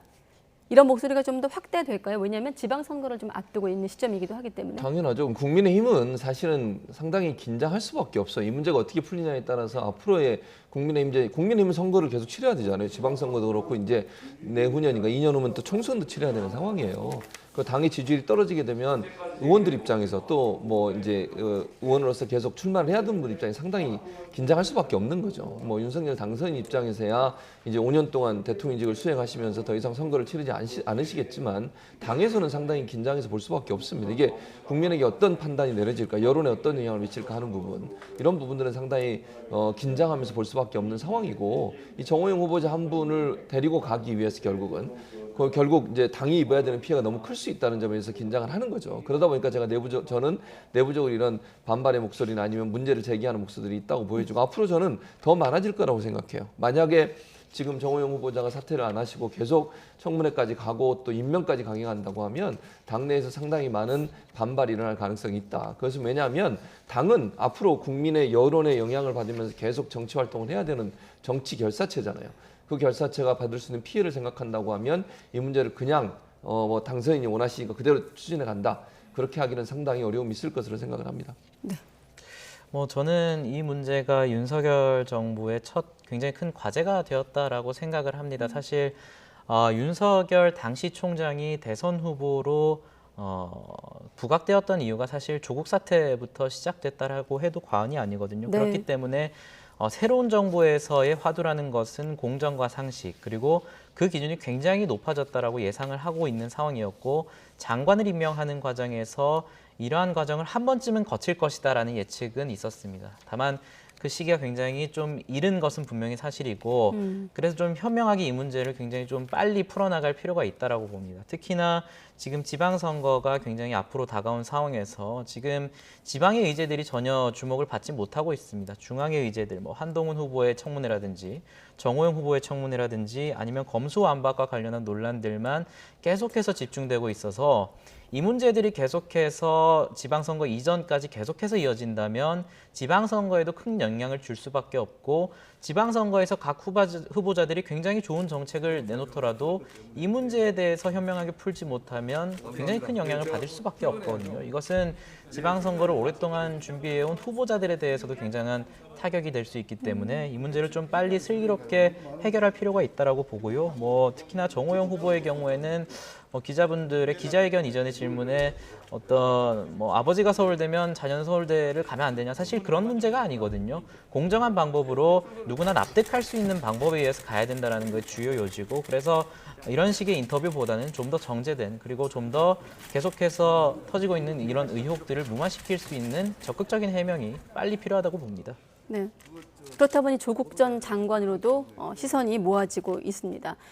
조 전 장관 때 그 논란 때 그랬던 것처럼 여론이 갈라지고 있더라고요. 조 전 장관을 지지하는 입장과 또 조 전 장관의 최근에 어떤 SNS 활동에 대해서 좀 비판적인 시각도 있는 것으로 알고 있는데, 지금 최근에 어떤 정호영 후보자에 대한 특혜 의혹에 대해서 SNS에 이제 계속 본인의 입장을 좀 올리고 있거든요. 어떻게 보십니까? 그러니까 뭐 본인 입장에서는 이런 상황을 보면서 참 억울하다는 생각이 들겠죠. 왜냐하면 이제 가족 전체가 사실은 검찰 수사를 받았고, 아까 말씀드린 것처럼 표창장, 인턴 증명서 이런 것들 때문에 결국 이제 아이들도 피해를 당했고, 어쨌든 이런 상황이 되다 보니까 아버지 입장에서 당연히 좀 황당할 것 같아요. 아버지 입장에서. 그리고 지금의 이 상황이 결국 지난번에 본인이 청문회를 겪으면서 있었던 일과 거의 흡사하게 흘러가고 있는 모습인데, 사실은 그때만큼 그러면 뭐 대학생 그 조직이라든지 아니면 언론들이 그만큼 하고 있는지, 물론 언론들이 지금 정호영 후보에 대해서 많은 부분 의혹을 제기하고 있고 문제가 있다고 얘기하고 있긴 하지만 그때만큼은 아닌 부분에 대해서 좀 서운함이 표현되는 것 같아요. 저는 어쨌든 이제 이 그 정호영 후보자의 이런 여러 가지 사례들은 조국 전 장관의 사례와 비교될 수밖에 없어요. 왜냐하면 아빠 찬스라고 하는 것이 결국 그때도 논란이 됐었고, 그것도 동일하게 장관 후보자의 청문회 앞두고서 있었던 일입니다. 지금도 동일한 상황이에요. 그런데 지금 나오는 내용들을 보면 결국 아빠 찬스라고 하는 부분이 있었을 가능성이 높다는 의혹이 짙고, 그 의혹이 조금씩 점점점 더 많이 나오고 있는 상황이잖아요. 줄어드는 게 아니라 양파 껍질 벗기듯이 하나하나 계속 나오고 있는 상황이에요. 이런 상황이면 과연 이걸 뚫고 나갈 수 있을까? 저는 그런 부분 때문에 어찌 보면 윤석열 당선인 입장에서는 상당히 큰 부담이 될 수밖에 없다. 본인이 했던 수사, 본인이 추진했던 수사에 본인이 또 그 잣대를 가지고 본인이 지명한 후보자를 또 판단해야 되는 상황이 됐기 때문에, 근데 그 판단이 공정하지 못하다고 판단이 내려지게 되면 그거는 그러니까 윤석열 정부 그리고 국민의힘에 상당히 큰 부담으로 올 거라고 생각합니다. 저는 이 문제에 대해서 짧게만 좀 덧붙이자면 조국 장관이 과연 이런 말을 할 시기인지는 잘 모르겠습니다. 어쨌든 본인이 이 문제에 대해서 명쾌하게 사과를 한 상황도 아니고, 그럼에도 불구하고 나에게 한 만큼 다른 사람에게도 하라라고 다른 어떤 시민단체라든지 다른 시민들은 얘기할 수 있겠지만 조국 장관이 하실 말씀은 아닌 것 같고요. 또 뭐가 다르냐라고 얘기를 하고 있지만 국민의힘 같은 경우에는 뭐 김용태 최고위원이라든지 아니면 하태경 의원 같은 중진 의원들이 공식적으로 반대 목소리를 내고 있고, 또 저는 가장 우려스러운 게 대학생들 탓을 하고 있습니다. 대학생의 경우에도 대학사회 내에서도 정호영 후보에 대한 반발이 커지고 있고, 특히나 경북대에서도 공론화가 시작되고 있는 것으로 알고 있어요. 그래서 대학생을 마치 어떤 정파적 움직임에 따라서 움직이는 그런 청년들로 비교하는 것은 굉장히 부적절하다고 봅니다. 네. 자, 인사청문 전국 관련해서 한 가지만 더 여쭤보면, 한동훈 법무부 장관 후보자를 놓고도 날선 공방이 인선 시작 때부터 그랬습니다마는 민주당 같은 경우 청문회 거부 검토도 언급을 하고 있거든요. 한동훈 후보자에 대한 청문회는 어떻게 예상하십니까? 마침 그 한동훈 검사장 지명과 관련 여론조사 결과도 있으니까 좀 함께 보여주시고요. 예, 저는 뭐 이렇게 생각해요. 청문회를 보이콧하겠다 이런 얘기들은 민주당에서 공식적으로 그런 얘기 한 적이 없다고 하는데, 어디서 그게 나왔는지 모르겠습니다. 언론들이 보도를 하고 있는데 그건 공식적으로 검토된 바는 없다고 저는 알고 있고요. 아마 보이콧하고 하기보다는 청문회를 할 걸로 저는 개인적으로 생각을 합니다. 해야 된다고 보고요. 왜냐하면 청문회를 통해서 문제점이 뭐가 있는지 하는 부분들을 낱낱이 밝혀내야 되겠죠. 민주당 입장에서는 그게 민주당이 청문회 통해서 해야 될 일인 것이고요. 그리고 지금 나오고 있는 여러 가지 몇 가지 이제 사안들, 본인이 이제 검사장으로서 수사에 적극적으로 협조하지 않은 부분이라든지 예컨대 부인 관련된 문제라든지 또는 그 부동산 그 전세금 올린 문제라든지 이런 부분들이 이제 사회적 여론의 논란이 될 수 있는 부분인 것 같아요. 이제 그런 부분들이 어떻게 국민들에게 어필이 되느냐의 문제인 것 같고 또 하나 이제 저는 개인적으로는 사실 측근을 첫 번째 그 내각에 포함시키는 것 자체를 좀 피했으면 좋을 뻔했다는 생각이 들어요. 왜냐하면 이제 한동훈 검사장은 잘 아시는 것처럼 뭐 윤석열 당선인의 측근 중에 측근이고 그렇게 되면 측근이 장관을 하게 되면 소통령이라고 불리고 왕장관으로 불릴 수 있다고 하는 위험성이 있지 않겠어요? 그리고 그분이 이제 여러 가지 영향력을 행사할 수 있는 위치에 가게 되는 것 자체가 상당히 논란을 불러일으킬 수 있어요. 뭐 본인이 했든 안 했든 의도적이든 아니든 말 한마디 행동 하나하나가 결국은 윤석열 당선인과 직접적인 연관이 될 수밖에 없고 대통령의 부담이 될 수밖에 없기 때문에 저는 개인적으로는 이런 측근들은 가능하면 첫 번째 내각에 포함시키지 않는 게 좋다고 생각하는데 어쨌든 뭐 윤석열 당선인이 그렇게 하셨으니까 네. 이제 문제는 그 리스크를 안고 가는 거거든요. 그래서 저는 한동훈 지금 후보자가 최근에 말하는 언사도 저는 좀 주의할 필요가 있다는 생각이 들어요. 청문회를 앞둔 후보자로서의 언사라고 보기는 어려울 정도로 너무 세요. 이를테면 뭐 야반 도주 뭐 이런 말들 안 해도 되는 말이에요. 그냥 반대한다 이러면 되는 거잖아요.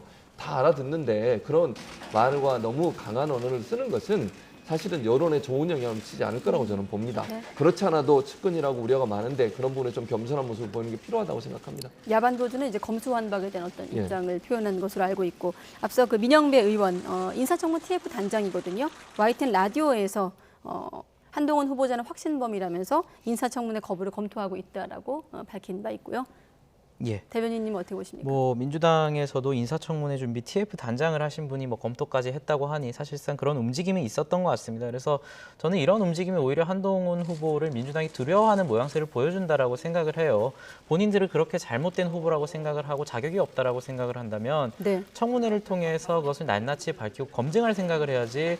글쎄요, 청문회를 포기하겠다라는 생각은 뭐 굉장히 다른 의미로 창의적인 것 같고요. 그래서 저는 말씀하신 것처럼 청문회 자체는 진행되어야 된다. 그래서 민주당이 만약에 부적격 후보라고 한다면은 거기서 국민들 앞에 철저히 검증을 하고 또 검증을 하는 것이 국회의원으로서의 의무 아니겠습니까? 그래서 청문회 보이콧 이런 것은 저는 다시는 나서는 안 되는 그런 발언이라고 생각을 하고 또 민주당에서도 무엇이 잘못인지를 좀 명확히 해줬으면 좋겠습니다. 사실 정호영 후보의 경우에는 뭐 아들, 딸 여러 가지 입시 문제라든지 이런 것들이 공식적으로 언론에서 제기가 되고 있는데 민주당에서 얘기하고 있는 것을 보면 측근인 것이 문제다. 내지는 뭐 검찰 출신이 갔기 때문에 검찰 공화국이 될 것이다. 이런 식의 언어적 수사로만 지금 대응을 하고 있거든요. 그래서 저는 만약에 민주당이 부적격 후보라고 한다면은 한동훈 후보가 법무부 장관직을 수행하면서 어떠한 능력이 부족한지에 대해서 명확히 설명해 줄 필요가 있고 또 한동훈 후보가 부적격하다면 검찰 당시에 어떠한 부적격한 수사를 했는지 어떠한 편파성을 보여줬는지를 지적해야지 단순히 측근이 갔기 때문에 단순히 검찰이 갔기 때문에 검찰공화국이 될 것이다. 그래서 뭐 협치는 끝났다 이런 식으로 말하는 것은 국민들의 눈과 귀를 가리는 것이라고 봅니다. 네. 다음은 지방선거로 넘어갈 텐데 오늘 지방선거 관련해서 눈에 띄는 대국민 사과가 있었습니다. 누가 어떤 발언으로 대국민 사과를 했을까요? 들어보시죠. 북한군 개입설 관련 5.18 공청회를 제가 공동 주최한 것은 맞습니다. 공청회 포스터에도 북한군 개입설이 명기돼 있습니다. 그러니 그 행사에서 나온 일부 국민 정서와 동떨어진 발언에 대해서는 정치적 책임을 져야 합니다. 저도 행사 주최자의 일원으로 국민 앞에 머리 숙여 사죄드립니다. 앞으로 다시는 5.18 민주화운동의 본질을 훼손하는 어떠한 행동도 하지 않겠다고 약속드립니다.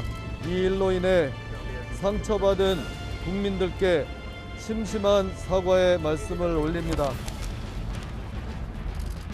등 떠밀려 마음에도 없는 억지 사과를 하는 김 전 의원 모습과 이런 국민 희망쇼를 기획한 국민의힘 공관위에서 여전히 전두환과 김한원의 그림자가 짙게 느껴집니다.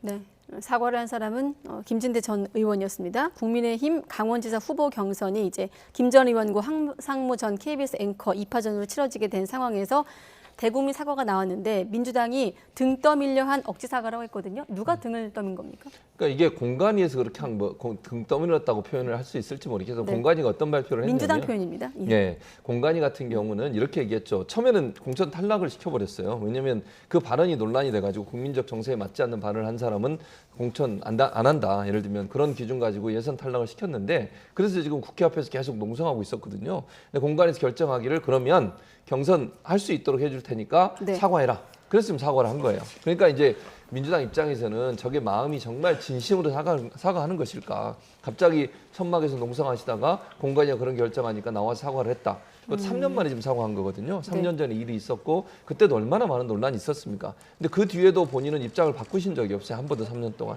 그런데 갑자기 오늘 공관위 결정을 듣고서 저는 사과를 하시니까 뭐 사과한 것은 다행입니다만 그 대국민 사과가 정말 진정성이 있는지 본인이 경선에 참여할 수 있는 기회를 얻기 위해서 한 건 아닌지 이런 의혹이 생기는 것이죠. 네.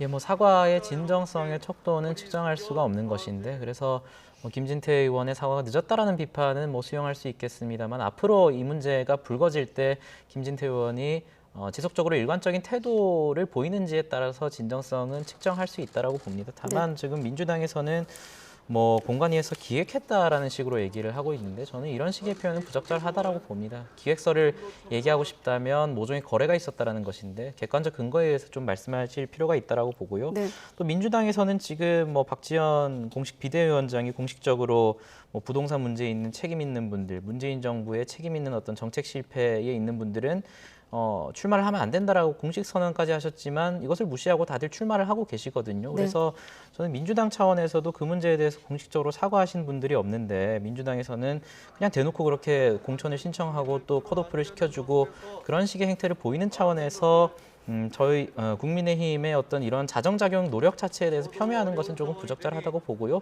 저는 앞으로도 뭐 민주당이든 국민의힘이든 이런 자정작용을 좀 보여줬으면 좋겠습니다. 물론 뭐 공천을 앞두고 이런 식의 행태를 보이는 것이 과연 진정성이 있냐라는 비판은 외부에서는 할 수 있겠지만 어쨌든 이러한 공천이나 이런 문제에 있을 때 후보자의 적격 과정에서 과거의 발언이나 과거의 행태라는 것을 검증하고 그것이 부적절하다고 보였다면 이에 대해서 다시 한번 진정성 있는 사과를 하는 것이 정치권 모두가 가져야 될 태도라고 봅니다. 네, 방금 2파 전에 화면이 나가고 있습니다. 단수 공천에서 경선으로 바뀌게 된 이번 강원지사 경선에 김진태 전 의원의 대국민 사과가 영향을 끼칠지 지켜보겠습니다.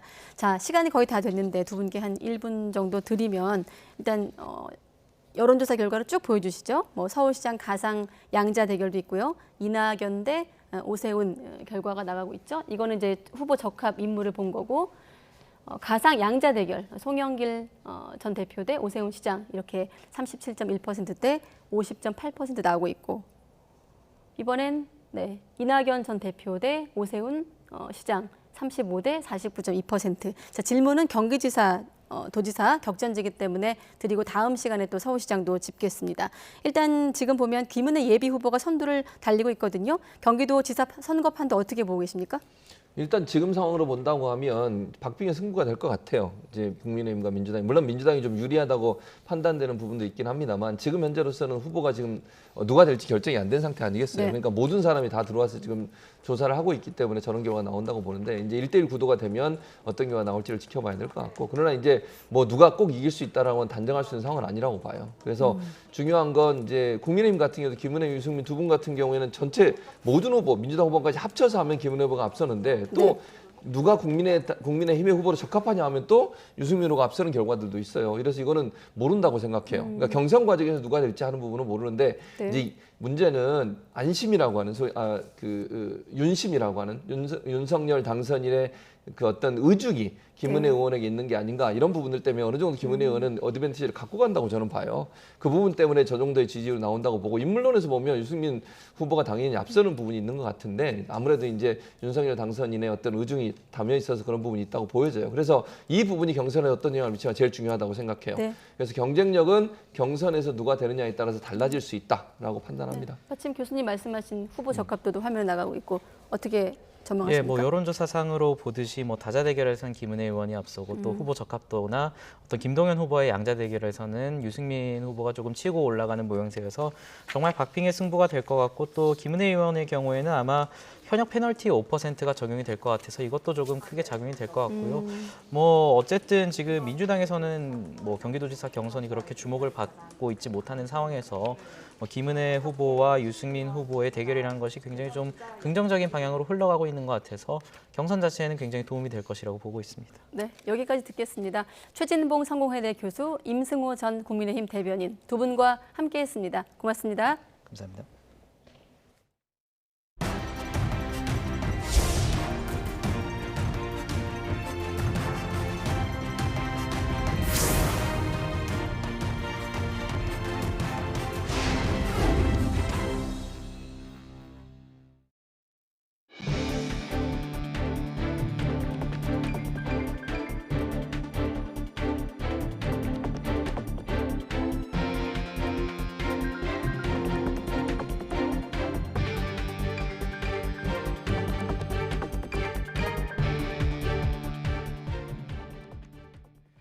계곡 살인 사건 피의자 이은혜와 조현수의 도피 과정에서 다른 사람의 신용카드를 이용해서 지인들과 숙박을 했던 사실이 확인되면서 결국 덜미가 잡혔습니다.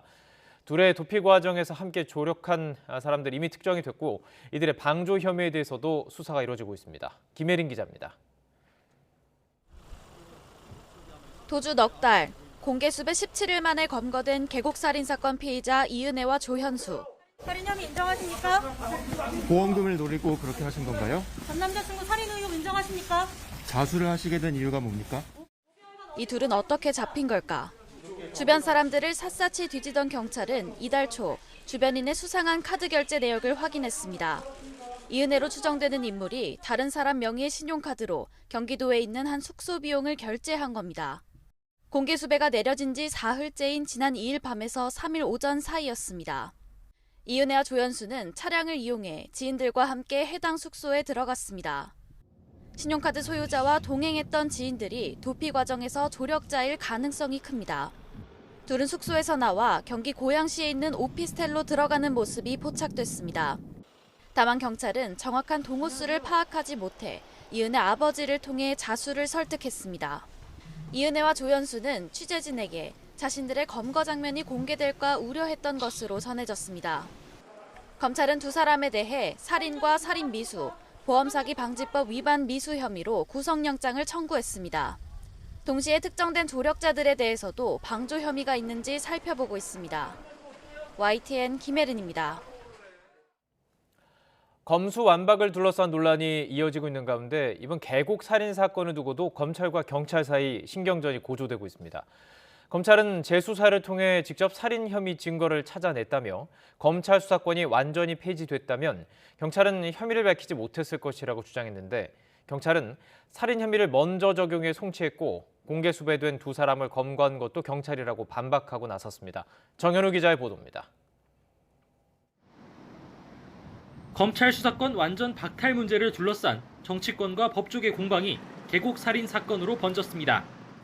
경찰의 재수사만으로도 살인 혐의를 입증할 수 있었다는 일부 언론 보도에 검찰이 발끈하면서 반박에 나선 겁니다. 인천지검은 1년 2개월 동안 사건을 들여다본 경찰 측 자료에 살인의 고의성을 입증할 결정적 단서가 없어 검찰이 직접 수사해야 했다고 포문을 열었습니다. 이어 과거 낚시터에서 이은혜가 남편 윤 씨를 밀어 떨어뜨려 살해하려 하고 이후 계곡에서 윤 씨가 수영을 못한다는 걸 알면서도 물에 빠뜨렸다는 사실은 검찰이 새로 밝힌 증거라고 강조했습니다. 특히 이은혜가 윤 씨에게 복어 독을 먹게 해 살해하려 한 혐의는 경찰이 휴대전화를 입수하고도 파악하지 못했지만 검찰은 텔레그램 내역을 복원해 찾아냈다며 수사력을 과시했습니다. 그러면서 검수완박으로 검찰이 직접 수사를 할 수 없었다면 이은혜와 조현수의 살인 혐의는 밝혀지지 않았을 거라고 주장했습니다. 경찰도 가만히 있지 않았습니다. 이은혜와 조현수에게 살인과 보험 사기 혐의를 처음 적용한 건 경찰이라고 맞섰습니다. 살인의 고의성을 입증하는 것도 관점에 따라 달라지는 사안이라며 경찰이 단서를 못 찾았다는 검찰의 비판에 불편한 심기를 내비쳤습니다. 또 복어 독이나 낚시터 등 과거 살인 미수 혐의는 검찰이 새로 밝힌 게 맞지만 계곡 살인 혐의는 경찰이 먼저 밝혀내 송치한 것이라며 검경이 각자 역할을 다한 거라고 선을 그었습니다. 이은혜와 조현수의 검거 과정을 두고도 양측의 신경전이 이어졌습니다. 인천지검은 검경 합동검거팀이 잡았다는 표현을 썼지만 인천경찰청은 독자적으로 신용카드를 추적하고 CCTV를 확인해 은신처를 특정한 뒤 검거했다고 주장했습니다. 검찰 수사권을 둘러싼 갈등이 국민 관심이 높은 개별 사건으로도 불똥이 튀면서 검경의 잘잘못을 따지는 여론도 가열된 상황. 검찰과 경찰의 협조보다는 무엇인가 반목과 갈등이 있으면 실상 법정에서도 입증할 수 있는 기회 자체를 스스로 이렇게 손상시키는 것이 아닌가 생각됩니다.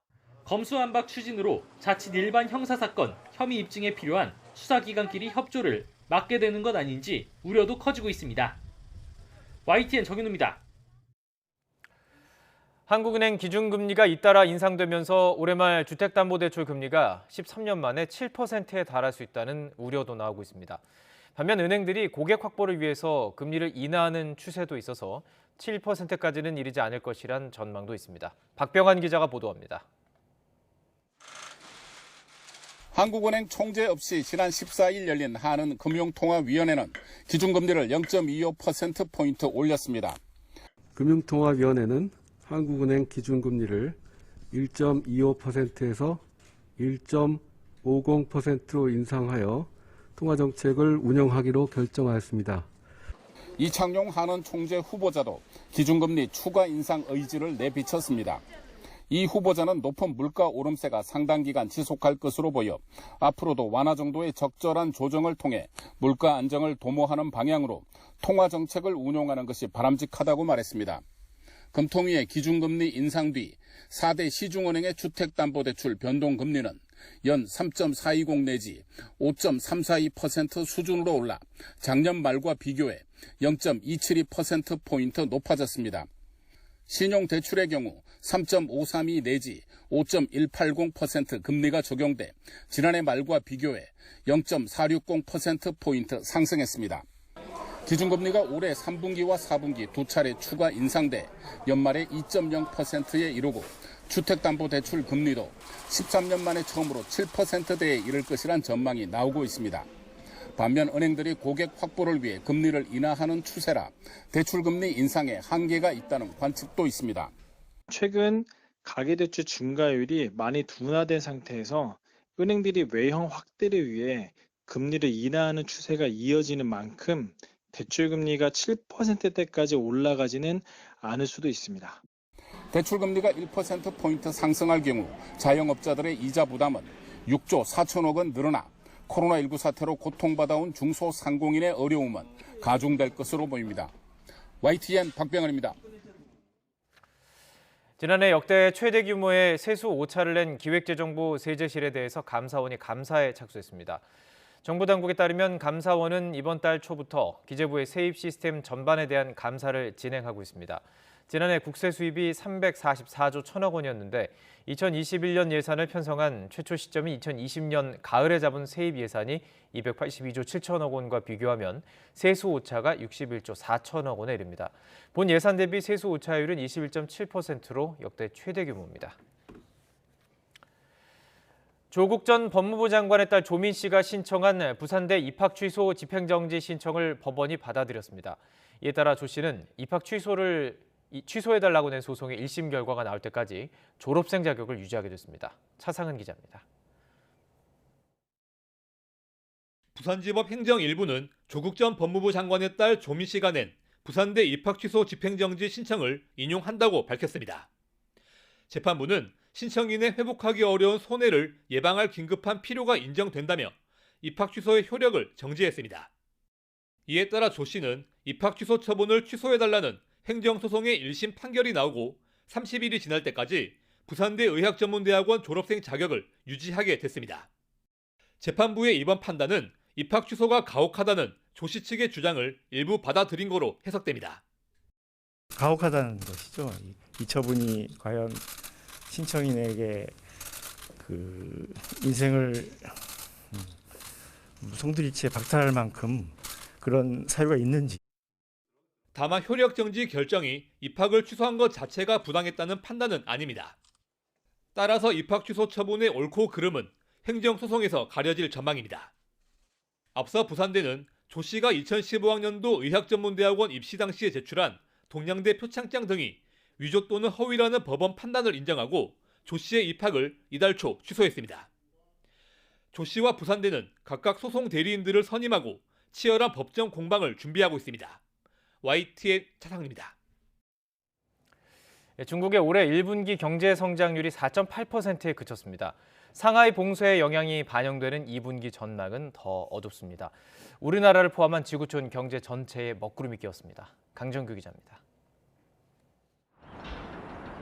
제로 코로나 원칙을 고집하는 중국의 1분기 경제 성적표가 나왔습니다. 4% 초반을 예측한 시장 전망치보단 양호했지만 중국이 올해 목표로 삼은 5.5%엔 못 미쳤습니다. 国内生产总值27万亿元，按不变价格计算，同比增长4.8%。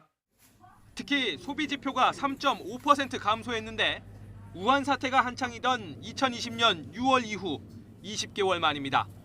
식료품과 생필품 외엔 잘 팔리지 않는 봉쇄 소비 효과가 두드러졌습니다. 경제 수도 상하이 봉쇄의 영향은 아직 반영되지 않은 만큼 2분기 전망은 더 어둡습니다. 国内外环境复杂性、不确定性加大，经济发展面临较多困难挑战。 중국의 제로 코로나 원칙이 부른 값비싼 청구서. 결국 지구촌 모두의 부담이 될 전망입니다. 봉쇄 여파에 테슬라, 애플 같은 글로벌 기업들까지 생산에 차질을 빚고 있습니다. 배터리와 반도체 등 주요 품목 원자재의 중국 의존도가 높은 우리 기업도 예외는 아닙니다. 상하이를 시작으로 중국 주요 항구에 병목 현상이 나타나면서 글로벌 물류 대란도 우려됩니다. As a result, we will be projecting a further downgrade in global growth for both 2022 and 2023. 여기에 더해 우크라이나 전쟁과 인플레이션까지 올해 세계 경제에 짙은 먹구름이 드리워졌습니다. YTN 강정규입니다. 중국이 상하이를 비롯한 도시 봉쇄 지역에서도 자동차와 반도체 등 주요 기업들에 대해서는 우선적으로 생산 재개를 추진한다고 밝혔습니다. 중국 공업정보화부는 지난 15일 홈페이지 공지를 통해서 공급망 안정 차원에서 이같이 결정했다고 발표했습니다. 공업정보화부는 구체적으로 자동차와 반도체, 바이오, 의학 등 중점 분야의 666개 기업에 대해서 조업 재개를 먼저 보장하겠다고 설명했습니다. 이에 따라 상하이시도 지난 16일 기업들의 생산 재개와 관련된 방역 지침을 발표하면서 기준에 맞는 기업들부터 가동 재개를 허용할 것임을 예고했습니다. 러시아군이 우크라이나 동부 돈바스의 루한스크주 크레미나시에 진입해서 시가전을 벌이면서 통제권을 확보했다고 미 CNN 방송이 현지 시간 18일 보도했습니다. 보도에 따르면 에세르이 아이다이 루한스크 주지사는 이날 오전 페이스북에 올린 글에서 러시아군이 엄청난 장비와 함께 크레미나시에 진입해서 시가전이 시작됐다고 밝혔습니다. 하이다이 주지사는 이후 텔레그램에 또 올린 글에서 러시아군이 저항하는 우크라이나인들을 진압함에 따라서 크레미나시에 대한 통제권을 상실했다고 적었습니다.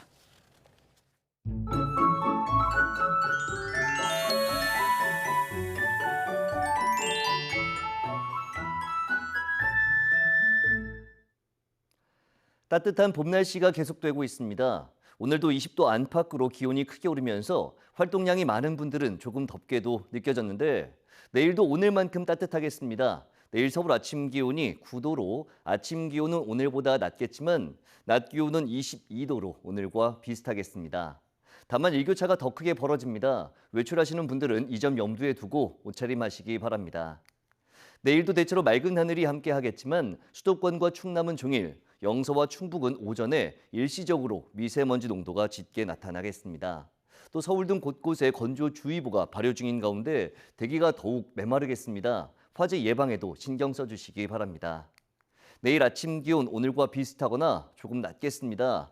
서울 9도, 대전 9도, 광주 10도, 부산 13도로 예상됩니다. 낮 기온은 오늘과 비슷하거나 조금 높겠습니다. 서울 22도, 대전 24도, 광주 25도, 대구 25도로 예상됩니다. 이번 주에는 별다른 비 소식 없겠고 점점 더 따뜻해질 전망입니다. 날씨 정보였습니다. 이상으로 월요일 밤 뉴스나이트 마치겠습니다. 네, 함께해 주신 여러분 고맙습니다.